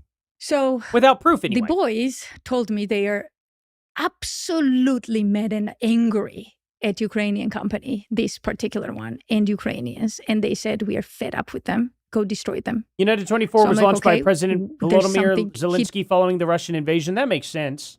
I'd be a little irritated too if, I would definitely be irritated if my tax dollars were just going straight to that. But one big problem is claim made without proof. And internet say, no, that does not happen. So now I'm going to have to probably try and find it in our taxes, but I don't even know where I'd start looking, to be honest. I don't know. Interesting. Not just money offer, like what's going on. But I need proof. She can show it said, right now. Well, when I said no, and I said, go ahead for yourselves. Excuse my language. They went. Don't worry. If there was nothing, hey, Race Lover, if there was there was no Candace, it would just be all the Elizabeth Lane channel. It'd be so funny. We just make it all about her, right? No, I'd find definitely other stuff too. I mean, I'd be covering Antifa footage. Well, there's hardly any Antifa footage, I guess, right now. But election coverage, typical things. I mean, Race, you've been around for a while. You know what my channel would be about if Candace Owens wasn't around. But Candace Owens has been a subject of the channel for a long, long time. after his work. For sure. So they called the boss of this person. You know how like when special ops guys get out, they do like contracting work and all kinds of. So he was doing one of those, and they called his work, his boss, and says, "This guy is a Russian agent. He works for Russians. You need to drop him." What? Yes. Did it work? What? No, of course not. So the guy called him. Wow. Wow. He was just like, they Russian agent, and they were like, cut. There anything to back this at all? Another claim, but I don't know who it is that you're talking about that was cut. And I also don't have any evidence for that whatsoever. So, okay. The boss called him up and says, "I'm getting a ton of calls about you being a Russian agent. What's going on?" And he says, "I'll deal with them. Don't worry about them." Oh, okay. Ooh, he's not the only singular case. I didn't know we were getting They did it to every single one of them. Burger. Wow. Love you. Yes. So I'm not surprised that I'm a Russian agent, that everyone else is a Russian agent, and you are a Qatari agent. And I'm not surprised anymore, because if they have the audacity to do this to a former special ops guy or a former Navy, that means they know they are protected. So is the world getting more stable or less stable? Oh my God, another ad. That's a rhetorical question. Bro. We're not in charge of the world, unfortunately. If you listen to General Alone and a friend of ours, we've on all these secure stuff doing themselves. But it means that they accuse you, all people are like this, of what they're doing themselves. So the relentless focus on where independent journalists are getting their money and they're taking payment from this or that person. I mean, I can only speak for myself. I don't take payment from anybody. Never have. Like, Tucker, I've just skipped like 7 of your ads. Are you kidding me? For that person, I mean, I can only speak for myself. I don't take payment from anybody. Never have. Bro, you have a Black Rifle Company mug on your desk right now. You have a very, very, very expensive loadout. You were working for Fox News for a long time. I don't take money from anybody. I'm just super independent. I just do all this podcast. What are you talking about? You are explicitly bought out by companies. You got like given an entire plot of land from Qatar with a mansion. What? Okay. Yeah, no, he's just a down to earth country boy who works for his own money. Wow. Boy, we stumble on some really stupid claims on this. Like, we know you're not self-funded, Tucker. We know that. I'm not that interested. I just watched an ad. About the money. You don't have to believe me, but you see how I live. You can tell it's true. And that's always coming from people who care. Yeah, a guy who lives in multiple mansions. The Ben Shapiro's of the world. It's only about the money. So I just find it interesting. Like, why not criticize people? I mean, look, I'm not going to sit here and cut Ben any slack either. He's probably all about the money too. The dude's stinking rich. He's got 7.5 million subscribers on YouTube. He has several ads as well. The difference is I don't see Ben Shapiro going, "I'm a member of the people, and I'm only funded by just donations on YouTube. That's it. No more." I've never seen Ben say that. So I don't understand your point here, Tucker. Oh, you see how I live? Yeah, in a mansion. What are you talking about? There are obvious flaws. I have many obvious flaws. They never go after me on that. It's always the money. It's like, that's the one sin I'm not prone to. It's like you. Oh, wow. You're just going to flat out lie to us? I'm not prone to that sin. I can't do a stupid laugh. But he's actually genuinely been rich his entire life. I'm not all about money. Dude, everything you do is for money. Why do you have 7 ads halfway through this? Why do you have 7 ads, dude? How many? And I can only imagine you probably have up to 14 ads or so. And what is your affiliate links down here? Black Rifle Coffee promo right here. Right here. Yeah, that's an ad on your desk permanently with the Black Rifle mug.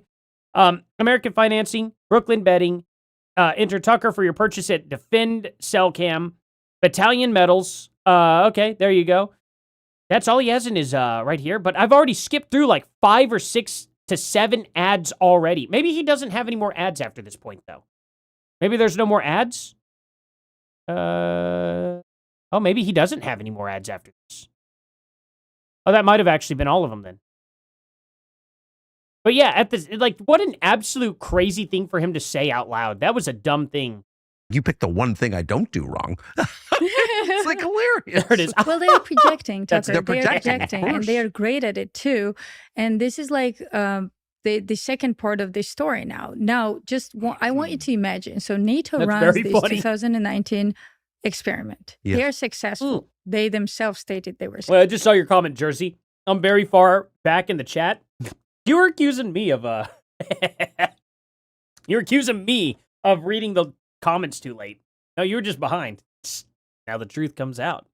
Successful. I've been vindicated. So that that's means fine. I'm that down with that. All right. you can We're good. operate on social media undetected, right? That was the whole point, right? Right. So, and they do. Well, I've never heard of it till right now. So Right. So it was successful. Yeah, it was successful, and they do. And when you look at these accounts that are attacking people, most of them are set up in 2019, the same year that NATO ran this experiment. Man. So while people think it's all Israel, Yeah. it's actually not just Israel. It's a bigger monster behind this all. Yes. And that's NATO. So now hold on. You mean to tell me that NATO is faking its hatred for Israel? The international court or whatever the garbage fake court that's out there. You're telling me, Elizabeth, the ones that are saying Netanyahu belongs in prison and that they would arrest him, they're also working for Israel and they're pro-Israel? I can believe the conspiracy theory if there's proof. But to make a claim that, oh, these people, they're all in it together, and it's just like, I need evidence for that, because right now they're trying to imprison Netanyahu. And I'm not even sitting here saying whether he should or should not be imprisoned. I have no idea. I'm not privy to that information. I don't know if he's actually doing something bad or not. From everything I've seen, everything seems justified. But I'm also only able to do so much research. You know what I mean? So, there we go. No, this isn't Swanson's Burger at all. This is all made, this meat we get from, well, I don't want to say the place actually, but we get it from our local butcher. Now these patties, or these buns here are like gluten-free. They're okay, but the whole burger together tastes great. Anyway, my bad. Just wanted to say that. But anyway, yeah, they're saying for crimes against humanity and stuff like that. But here's the problem with that, okay? All the media that I see has nothing of what the anti-Israel crowd claims. The anti-Israel crowd is using that same evidence, quote-unquote evidence, to be like, oh, look, Israel's doing something bad, and it's fine if people believe Israel's doing something bad. I'm not trying to change people's mind on that per se. What I am trying to show people is base your ideology around evidence. It's okay to be skeptical about Israel. It's totally fine. But if you're going to go around and say Israel's committing a genocide, you're going to have proof for that. You need proof of it. And them blowing up buildings in a war is not proof of a genocide. A good example, China is genociding Uyghur Muslims. That is a fact. That is not an opinion. They have the Uyghur Muslim concentration camp. Pakistan is genociding Balochistan people and forcing them to work in labor camps. You can see it. There's evidence of it. There's video of it. There's all sorts of proof. The Congo has the invisible children, and they use these children to genocide their own villages. Probably the most evil form of a genocide I've ever heard of, ever. Taking place in the Congo of Africa. Where the guy himself, the big bad guy there, you know what he calls himself? The Black Hitler. He calls himself that. He abducts children and he makes them destroy their own villages at the age of like 9 and 10. Plenty of video, plenty of evidence. It's gruesome. It's brutal. Many documentaries over it. Israel has proof that they drop leaflets before they bomb, telling everybody to clear out. The reason why they do that is because they're destroying armaments of a Hamas base. Hamas formed a base underneath this hospital. Clear the hospital. Even if Hamas gets away, whatever, we destroy all their armaments. Hamas isn't worth much without their armaments anyway. So, there's that. What do you call what happened on October 11th? A few days after October 7th, I call that them going to war. I call that, them going and attacking Hamas. But when they're dropping leaflets, and then here's the biggest thing about it, okay? When they're like, oh, it's a genocide. Check this out. I'm going to show you what changed my mind and made me decide I don't believe it's a genocide. Now, I'm not saying it's impossible, but I'll show you why I don't believe it's a genocide. Let's see. Gaza returns ceasefire. When I saw this, when I saw all this here, where's the video? Where is it? Where are they?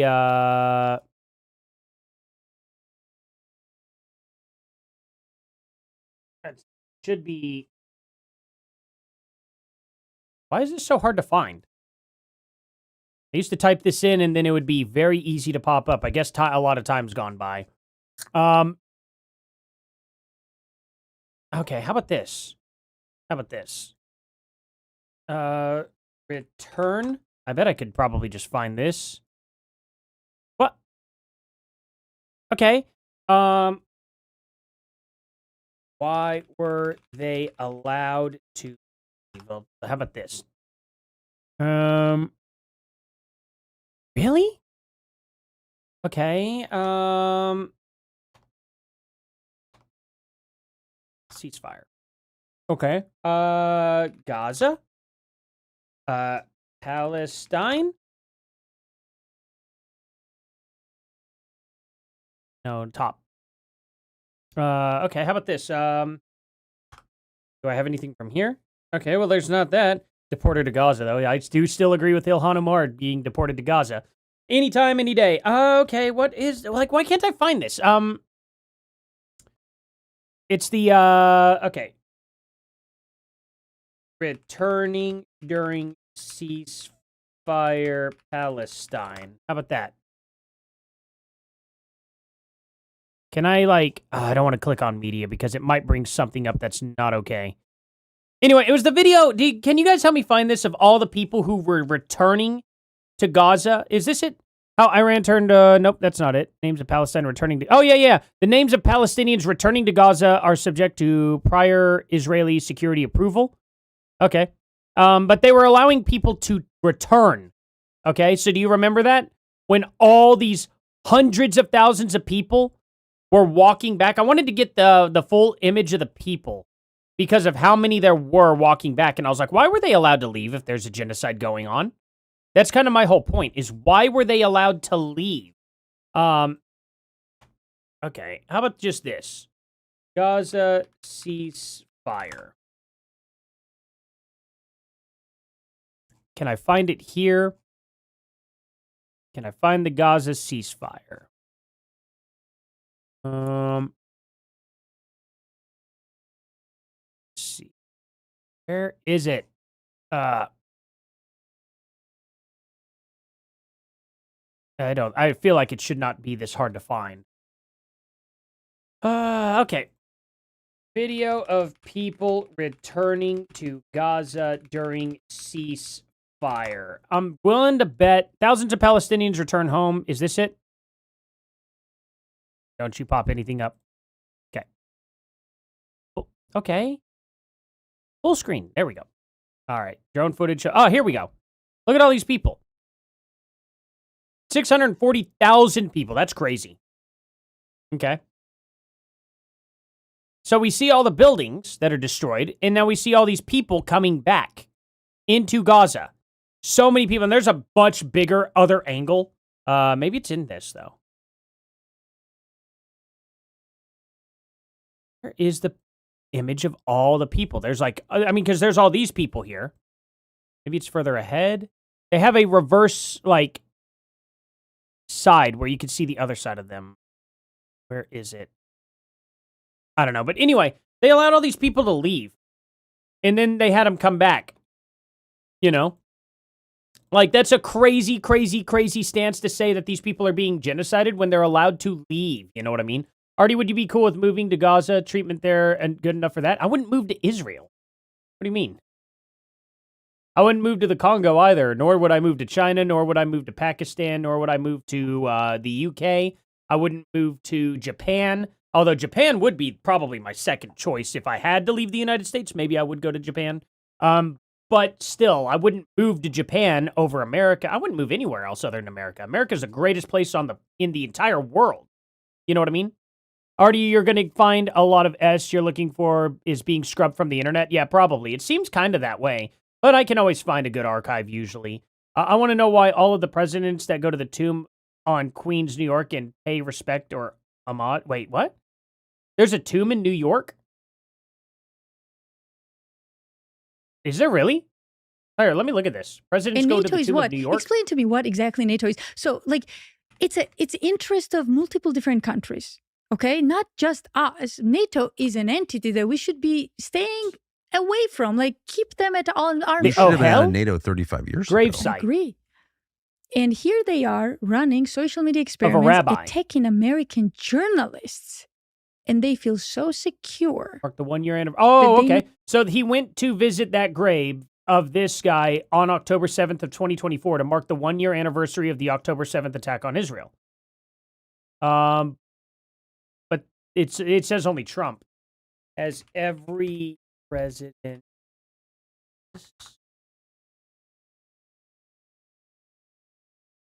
Let's see. No, Donald Trump is the only U.S. president to have personally visited the hell. Oh, really? Okay. Official recognition for it, though, was given by Jimmy Carter in 1978 and signed an annual proclamation designated the rabbi's birthday as Education and Sharing Day in USA. Okay, well, I guess, I don't know. I have no idea. Yeah, I agree. She does have an annoying voice, but they made fun of me. I said, I'm going to report you to the FBI, and they literally laughed at it. How did that FBI go with you? Like, how did it turn out? By the way, I did that. So yeah, and it didn't work out, when the attacks amplified and it became absolutely like unbearable, where I need to do my job, I called up a friend of mine and I said, you worked with the FBI before. I need an active agent, someone you trust, and I need a guy with balls, because what's going to happen is when he escalates this case, someone is going to shut him up, because no way this case I'm sure goes there's at least one other orange person. No way. So he said, I've got the guy. So this guy reaches out to me, and I had my former detective, NYPD detective, talk to him, because they warned me, don't talk to the FBI. They will do what they did to Flynn. So don't do that. So I got a professional former detective talk to them. Important. And he said, well, yeah, this is a serious matter. We have some foreign sources, some Ukrainian, Georgian, and NATO trolls attacking American journalists. And we have somebody from the inside that doesn't care. And this is keep going on. Like, the FBI needs to get on these case and figure out who are the journalists here, who are the people here allowing this to happen. Yes. Right? Because there are people. This person that offered all these benefits and money to American soldiers, I know nothing was about living in San Francisco. I'll do more research on the tomb, but I don't know. It doesn't seem that important to me. If the last time anybody mentioned it really was Jimmy Carter, and then Trump visited it. But I can see why Trump would visit a rabbi's grave that's revered by Jewish people in New York on October 7th. It would make sense to me. Kind of like, visiting the sites on 9/11. You know what I mean? Makes sense to me as well. If there was is there any crazy tragedies that have been even Muslim related? I mean, I could understand somebody even doing that. You know what I mean? Do your research about the tomb and American presidents' connections to it. I'll do that. I'll look it up. Not in Ukraine. Okay? By the way, I forgot, we have proof. We have a Zoom call with them. A Zoom call. What does it show? Everything. The Zoom call shows how they offer the person, these military people, $10K, $40K for additional whatever advertisement. Can you show us that Zoom call? And it shows how they say you will have all these benefits. And that money comes from NATO? No, that money comes from United 24. That we donate.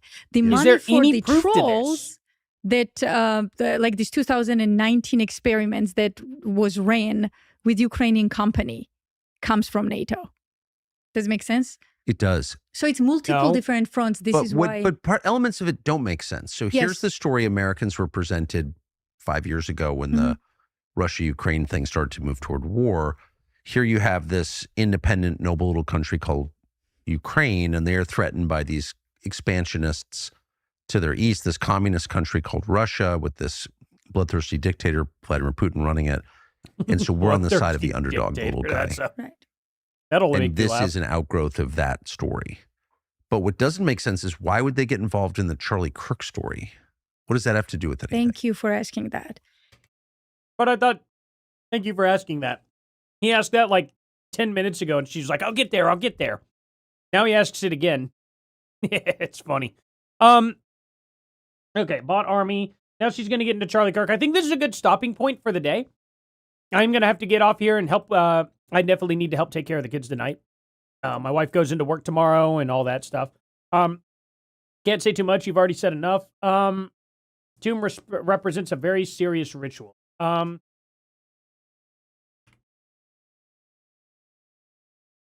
What was the tomb called again? The what tomb? No,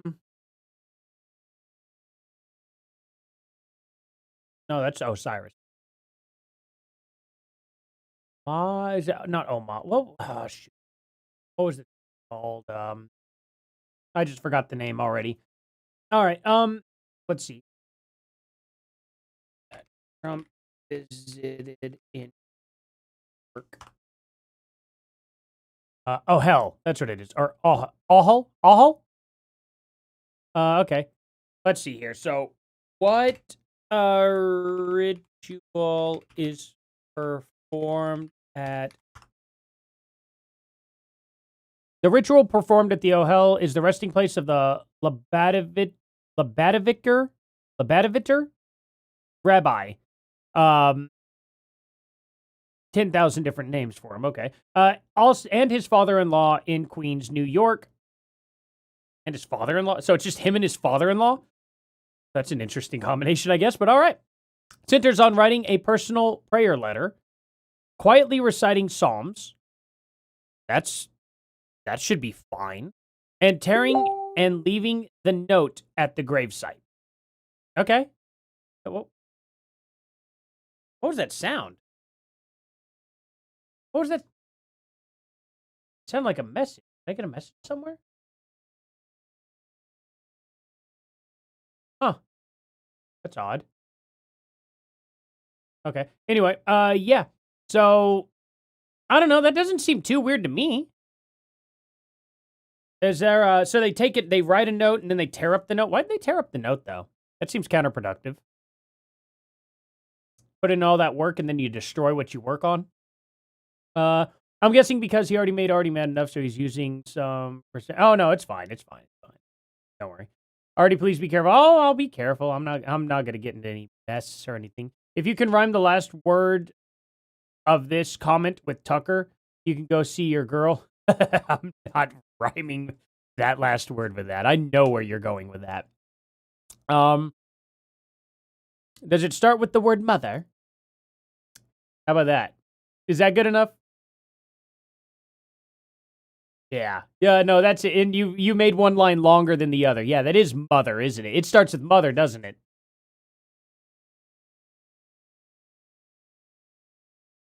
Yeah, I can't say that out loud here, but hey, I appreciate the humor on it nonetheless. You know what I mean? I always make fun of it too. I'm like, Tucker is a mother. I shouldn't say that. Stop making me say naughty things on the stream. I can't be doing that. That's not nice. It's not nice at all. All right. Find out what that sound was ASAP. No, it's all good. It was a Facebook. Oh! It's right up there, and it says, Mike messaged. I didn't know it was over here. Great. All right. Let's see. Okay, there we go. He's wanting to get a little bit of late night shoot in. And I don't know if I'll be awake, but I'm going to try. I'll try to be awake for it tonight. We're going to play some PUBG tonight, probably around like midnight or so. The good news is I don't got to go into work tomorrow. So the bad news is I do got to wake up with the kids, though. So there is that. And I will have them all by myself. Yay. For the next 3 days. Oh, man. I try to be funny, Samurai, but I fall short a lot. I fall short a lot of the time. I can go in detail about, I can't go into detail about the tomb. Don't worry. I'll look into the tomb. I'll watch a few videos on it, too. You know. There's that. But at the end of the day, I don't know. People said it was weird, too. They're like, oh, but the, what is it? No president has been able to, or before JFK, no president was kissing the wall in, what wall is it? Not the Wailing Wall. Is it the Wailing Wall? No, that's Muslims, right? What wall is it? What wall gets a kissy in Israel? Let's see that. The Western Wall. Also, oh, it is the Wailing Wall. Okay, never mind. I'm wrong. Yeah, it was the Wailing Wall. They were like, no president did that before JFK. You're kind of right. Or what? Not you. They're kind of right. The problem is Israel didn't actually own the Wailing Wall when JFK was president. So that's kind of a big problem. It was, who was it that was in control of the Wailing Wall? Who had control over the wall in 62? No, not all wall. I know I hit the W on that. Was held by Jordan. That's right. So Jordan had full control over it. They had full control over it until 1967. So, of course, no president was going there and kissing the wall before that because Israel didn't own the wall. It wasn't Israel. It was Jordan. So, yeah, when people bring that up, they're like, oh, wow, this is a crazy coincidence. It's a conspiracy. And it's like, actually, it's not. It's just historically inaccurate. People just don't know their history on it. So, there's that. But yeah, anyway, they just did not own it, which I think presidents actually did.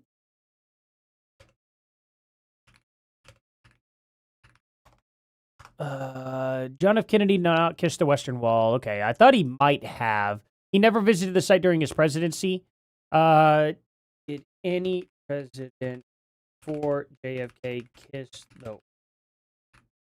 I doubt they would have been able to. No president before JFK, nor JFK himself, visited or kissed the Western Wall. Okay, gotcha.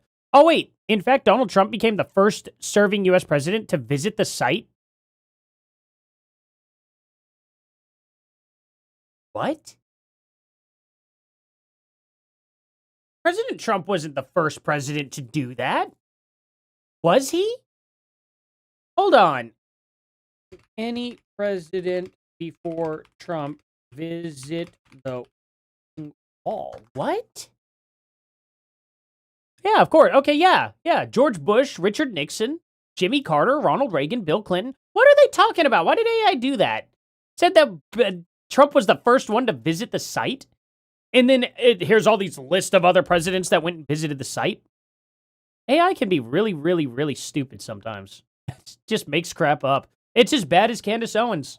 Just makes crap up whenever it feels like it. Anyway, Charlie went to the dungeon pit of Caiaphas. He should not have ever went down there. Wait, why not? I don't know about that. I don't believe in cursed objects or areas, so I don't know. It just doesn't bother me. I'd visit the place. There are plenty of people who also end up, you end up with herpes kissing the wall. That's funny. Yeah, people probably, that's kind of like the whole, there's another place you can, kiss a wall or, put gum to it or something like that. And it's just Why would you ever do that? You know what I mean? I don't understand the kissing wall itself. Well, yeah, Trump did kiss the wall on the Mexican border, didn't he? That should be the new, yeah, that's funny. Oh, man. Yeah. I would not. I probably wouldn't want to. How many times? What are the chances that when you kiss the wall, that somebody else kissed it, knowing that they probably shouldn't have been putting their lips on something that somebody else may do? You know what I mean? It's just like you're always. It's not an impossible situation to have happen. You know what I mean? I don't know. Oh, the Blarney Stone. That's what I was thinking of. Everybody always kisses the stupid Blarney Stone over in Ireland. They go and they kiss the cornerstone. And it's like, dude, you're going to get some herpes from that. Like, somebody, statistically speaking, has kissed that with a herp. Going to get the herpothermia, you know? But no, for real, it's like, I'm not doing that, you know? And there's other things, too. It's not the Blarney Stone either. It's not just that, the cornerstone, Blarney Stone, whatever. There's another object you can just go and start making out with for some reason. It's like, bro, like, I think, didn't he actually do that? There's no way he actually did that, right? No, there's no evidence or record of Trump kissing the wall. I was just being funny about it for the most part. But yeah, there's like, who else? There's like another wall thing or something. In India, they kiss Trash Mountain. Oh, yeah, well, yeah. In India, they do things worse than that. I'm not going to even discuss what Nick Shirley ended up. Oh, man, I can't believe he even went in that. I just saw, like, he was suited up, but his face was still exposed, and it's like, bro. And you could just see, like, poo smeared. Oh, it was so nasty. Nah, that's crazy. Let's see here. Anyway, we're gonna go over this video again. Next time we come back on Wednesday, I'm gonna try and get on early, and we're gonna finish this Tucker interview, and then we're gonna watch the Candace Owens episode. Oh gosh, the serfs. I cannot believe this. What all have I done? Oh yeah, this video. Illuminati, the Eliza Blue stuff, that stuff was crazy. That was a crazy time, wasn't it? Dave Landau. Dave Landau's an idiot. Let's see. Man, my thumbnails were garbage back in the day. Look at that. Look at all that. Look at this. You know, Candace Owens leaked Steven Crowder's abuse video or whatever, and Steven Crowder responds to video leak. It's been going on for a while. Oh yeah, Jackie Chan's daughter. I forgot about that. I forgot about this video. Oh yeah. 28-year age gap there. Boogie stuff. Oh man. Ethan Glide's meltdown. So this is like walking down memory lane. You know what we should do, guys? We'll have a little fun at some point. We ought to put on some of my old videos and cringe watch. You know what I mean? Wouldn't that be something? Let's see here. What are my most popular videos? We already know what's going to pop up with Justin Bonnets, but let's see. Anonymous video, shoe on head, Tim Pool, Joe Biden wearing a wire, Kyle Rittenhouse, this JonTron stuff, Candace Owens here. Wow. And then she admits it. A lot of Candace Owens, of course, coming up. Candace Owens versus Steven Crowder. Yeah. Oh, wow, Vanilla Funk. I still talk to this guy. Every now and then I see Vanilla Funk come up. Have you all seen that video? That's a classic right there. Every now and then, Hannah Cranston fired from the Young Turks. I forgot about that. I forgot she even existed. Holy crap, does she even do anything? Does Kristen do anything? She is the creator and host of a weekly podcast, Too Much to Handle. She still does that garbage podcast? Was she getting like 100 views like a day? Too Much to Handle podcast. No way she still does that, right? Let's take a look. 3 minutes. The 2020 was the last time. She does not. Didn't do crap. What are you talking about? Wow, what a man. That is crazy. Do anything in 2026. Okay. Didn't do that. Hannah Cranston Media. What does she do? 2026 best workplace lists. PR Newswire. Man, did she ever get demoted? Wow. Poor girl. She didn't even stand a chance. Do any of you guys even know who Hannah Cranston is, though? Alrighty. Let's see. Oh, oops. I had that down. There we go. Woo! Can we get 2 more subscribes at least and get to an even 300? I'm going to have to hop off here, though, guys. I appreciate y'all so much being here. Y'all are awesome. Thank y'all so much. Thank you for putting up with my garbage, for sure. Let's see. She from Rhode Island, California Junior. We're going to finish up this Elizabeth Lane stuff on Wednesday before we watch the Candace stuff and all that. So that's the place, like the video from the ring you watch, and then you'll get it. Oh, yeah. Yeah. Right. Oh, man, I miss classic, or not classic. I miss early 2000s, late 90s horror films so much. They are so good.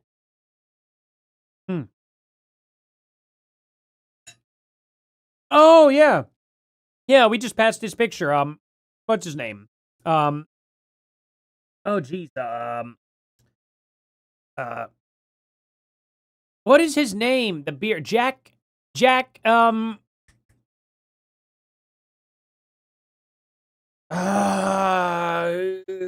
was the bearded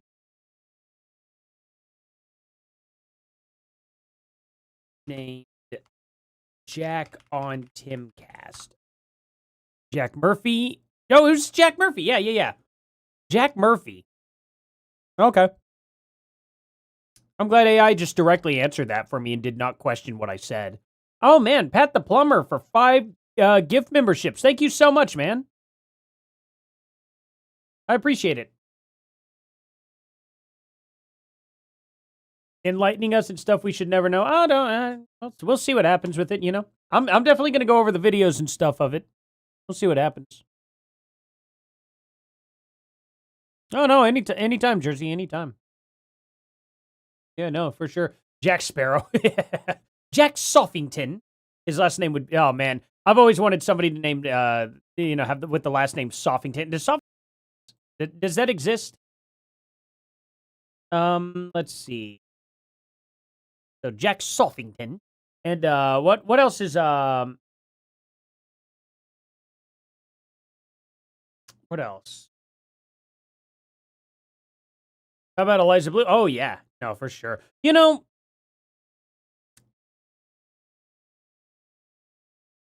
now, Pat the Plumber, thank you so much, man. That's a very kind thing for you to do. Genuinely, thank you. And same for you, Fax Me. Thank you also. I'm going to thank everybody here real quick before I hop off here. We'll get to that real quick here. Frankie for becoming a super troll. Mira for Mira, I think is how you pronounce the name. For $20. Thank you so much. Fax Me for the 5 troll gifts. Thank you so much for that, man. Oh, Mira also did become a troll. I don't know if I saw that or not. Thank you so much, Mira. If you're still here, thank you. Even if you're not and you watch this in the replay, thank you. Pat the Plumber for 2. Carolina Mimi for 5. Lynn Pell for 5. And Pat the Plumber for the 5 troll gifts. Thank you so much for that, man. Thank you guys so much. Am I a football fan? I mean, I root for my team here, OU Sooners, you know. I also, if I had to pick a professional team, probably the Kansas City Chiefs. Now that, they're the Kansas City Swifts, I don't know if I like them as much, but, I mean, I'm here in Oklahoma, so it's either Kansas City or Dallas. And, well, only one team's winning Super Bowls, so there's that.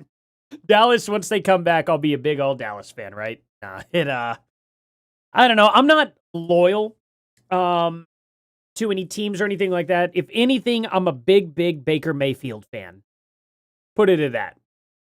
I love me some Baker Mayfield, and I follow his stuff for the most part. So wherever he goes, whatever team he ends up on, I mean, he's with the Buccaneers now. If he's ends up on another team, I'll be rooting for that team. You know what I mean? There's that. But when it comes to location, it's either going to be the Cowboys or the Kansas City Chiefs because I'm right in between them both. And that's I'm just in their territory, so it's you got to root for home, right? You know. Ashley Wynn likes banana bread. Yeah, that's like the most delicious form of bread. Cinnamon on top of that. Oh man, we used to make that all the time. I need to make some again. Detroit Lions, dude. I'm so far away from Detroit, though. You know. No, the Chiefs didn't change their name. I'm making a joke about Taylor Swift marrying Travis Kelce, so now they're the Kansas City Swifts because, you know, she dictates the team now. Yeah, I'm just poking fun. No. They didn't change their name. That's great though. I'm sorry. I should have clarified that. That's funny. But yeah, no, they should be called the Kansas City Swifts now. Zucchini bread is also delicious. Absolutely. You know what beats the best form of bread? Indian fry bread. And I'm not talking about the Indian fry bread. I'm talking about like straight up feather-headed Indian fry bread. It's delicious. Indian tacos are the bomb. There is virtually not much better than an Indian taco. So unbelievably good. Unbelievable. Yeah, the Rebel Rider. I can't really, I'll say that. The Kansas City Queefs, yeah. That is absolutely incredible. That's a very funny name. Man, that's like one of the funniest. That's probably the funniest word. In anything I say, anything I talk about, anything like that, that's probably one of my favorite words. It's just so funny. It's such a nothing, but it's also a something, you know? JJ said, worry about yourself. She doesn't care about nothing. Who's JJ? Am I missing something? JJ.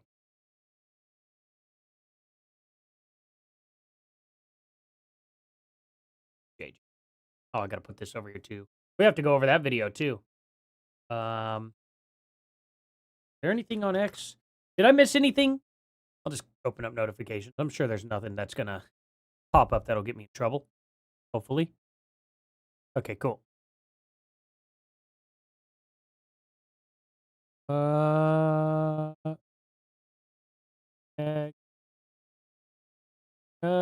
Nope, nothing.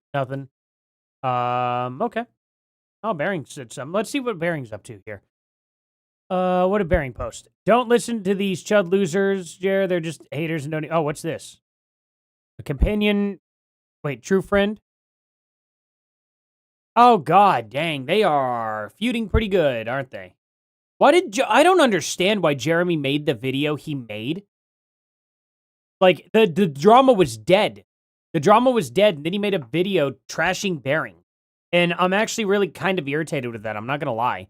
I've spent a lot of time defending Jeremy. A lot of time. And then out of nowhere, this quartering vlog pops up and he starts just going after Bearing for the most part. And it's like, oh, okay. I guess we couldn't just let this die. I don't know. It's getting a little frustrating and it's getting childish because Bearing hadn't been doing anything. He hadn't been talking about the quartering. He was going about his normal day. It was a very, very silly thing for him to do. I'm not gonna lie. It's starting to get a little bit more difficult to defend the quartering when he's going down this road. And I'm seeing myself out of all that drama. I'm seeing myself out of it. Ridiculous, man. Ridiculous, to say the least. There was no reason to start coming in. And he's the one who deleted the entire, that whole roster of Incredible Salt Mine videos. And then he comes out and just starts kind of blaming Bearing for it. And it's like, okay, that's wild. I don't know. I'll look deeper into it, though. Maybe I'm wrong. Maybe I'm dead wrong. But it sucks to see people that I looked up to starting to fall or fight or anything like that. And I don't have a dog in the fight anyway. It's not my business. But when I watch it from the outside in, I'm like, this sucks. And I start getting frustrated with it. So, I don't know. It stinks. It really does. It just straight up stinks. Oh, Tucker didn't say anything about Gary. It was Elizabeth Lane, but it's on the Tucker show. Elizabeth Lane is accusing Gary of pushing pro-Ukrainian propaganda and getting paid for it. And I have never heard Gary once mention Ukraine really in a positive light at all. That's the funny thing about it. So I went through his Twitter and found out that he has not said a single positive thing about Ukraine on Twitter. So I'll be going through some of his videos later, but I don't think he has. I don't think he's a Ukraine fan, which is funny. Okay. Yeah. Anyway. Yeah, drama does get views. You're right. Drama definitely gets views. But, I mean, shoot. The drama was dead. The quartering should have left it alone. I don't know. But good news is, hopefully here soon, I will have some music coming out with Bearing. So, we'll see. And by soon, I mean maybe in the next year or two. But, hey, you know what? That's soon for a bunch of dads that work. So, there's that. Dad, are you a Metal Gear fan? Actually, I'm not a Metal Gear fan. And it's not because I don't like it. It's just because I've never gotten into it. So there's that. Kino bodied Jeremy Hambley. So, look, I don't think, in my opinion, they didn't. And the reason why is because they are guilty of doing every single thing that they accused Jeremy of, plus some. So when it happened to them and they cried about it, it's like, well, tough. Live by the sword, die by the sword. If you're going to sit there and, oh, sorry. If I don't have this pulled up, it just doesn't go up in subscriber count at all. Silly, huh?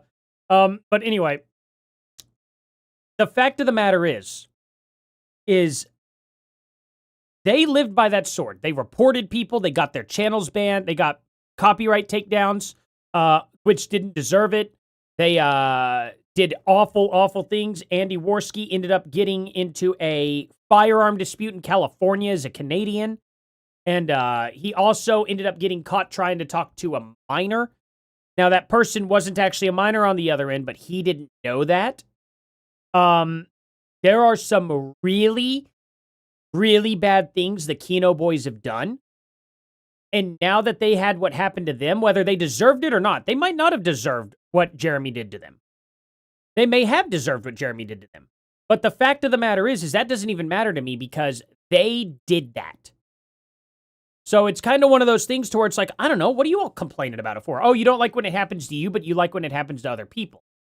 I just can't respect the way Andy Worski is gone. You know what I mean? I can't respect that. The Kino boys may be funny, they may be entertaining to watch, but knowing what I know about Andy Worski and his entire past, his brother, JF, the creep that takes advantage of mentally disabled girls and was pushing to start an ethno state as well. You know what I mean? It's like, and Andy Worski was 100% backing it. It's just like, I watched Andy Worski go on a coke binge and lose his mind. And they want sympathy now. I'm just like, I can't give it. I can't give it. Like, I watched Andy Worski crash and burn. And then him trying to come up and become a YouTuber again. And he's doing all the same tactics that he did before he landed himself into that hot seat. So, Cog is funny, but Cog has done some messed up stuff too. Cog has done a lot of messed up stuff.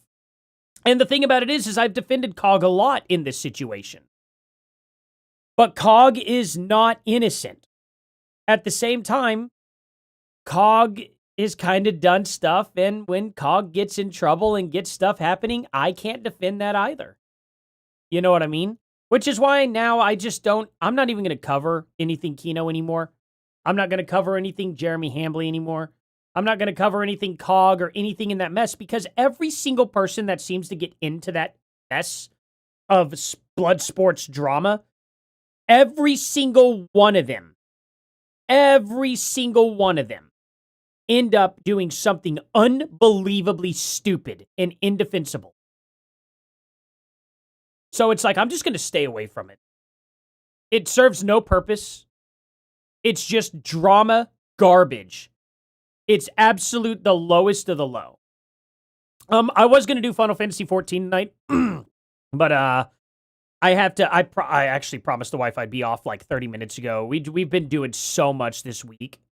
Yeah, sorry. So I am going to have to hop off here real quick. We are going to do the Final Fantasy stream next week. I am not going to put it off again because we are going to have some fun with it. And I promised my buddy Kai that we would do it. And he wants to do it. He's got his character fired up and ready. So we're going to definitely be doing that stuff. Let's see here. I saw something interesting. What was it? About Kino. None of them are innocent at all. Exactly. Let's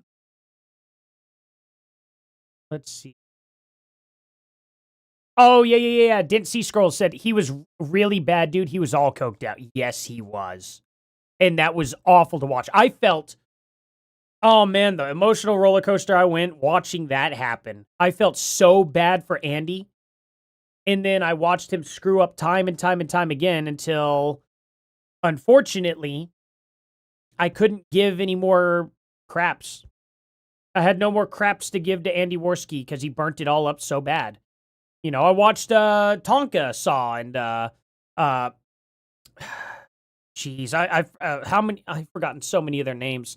There was Tonka with the Morning Kumite.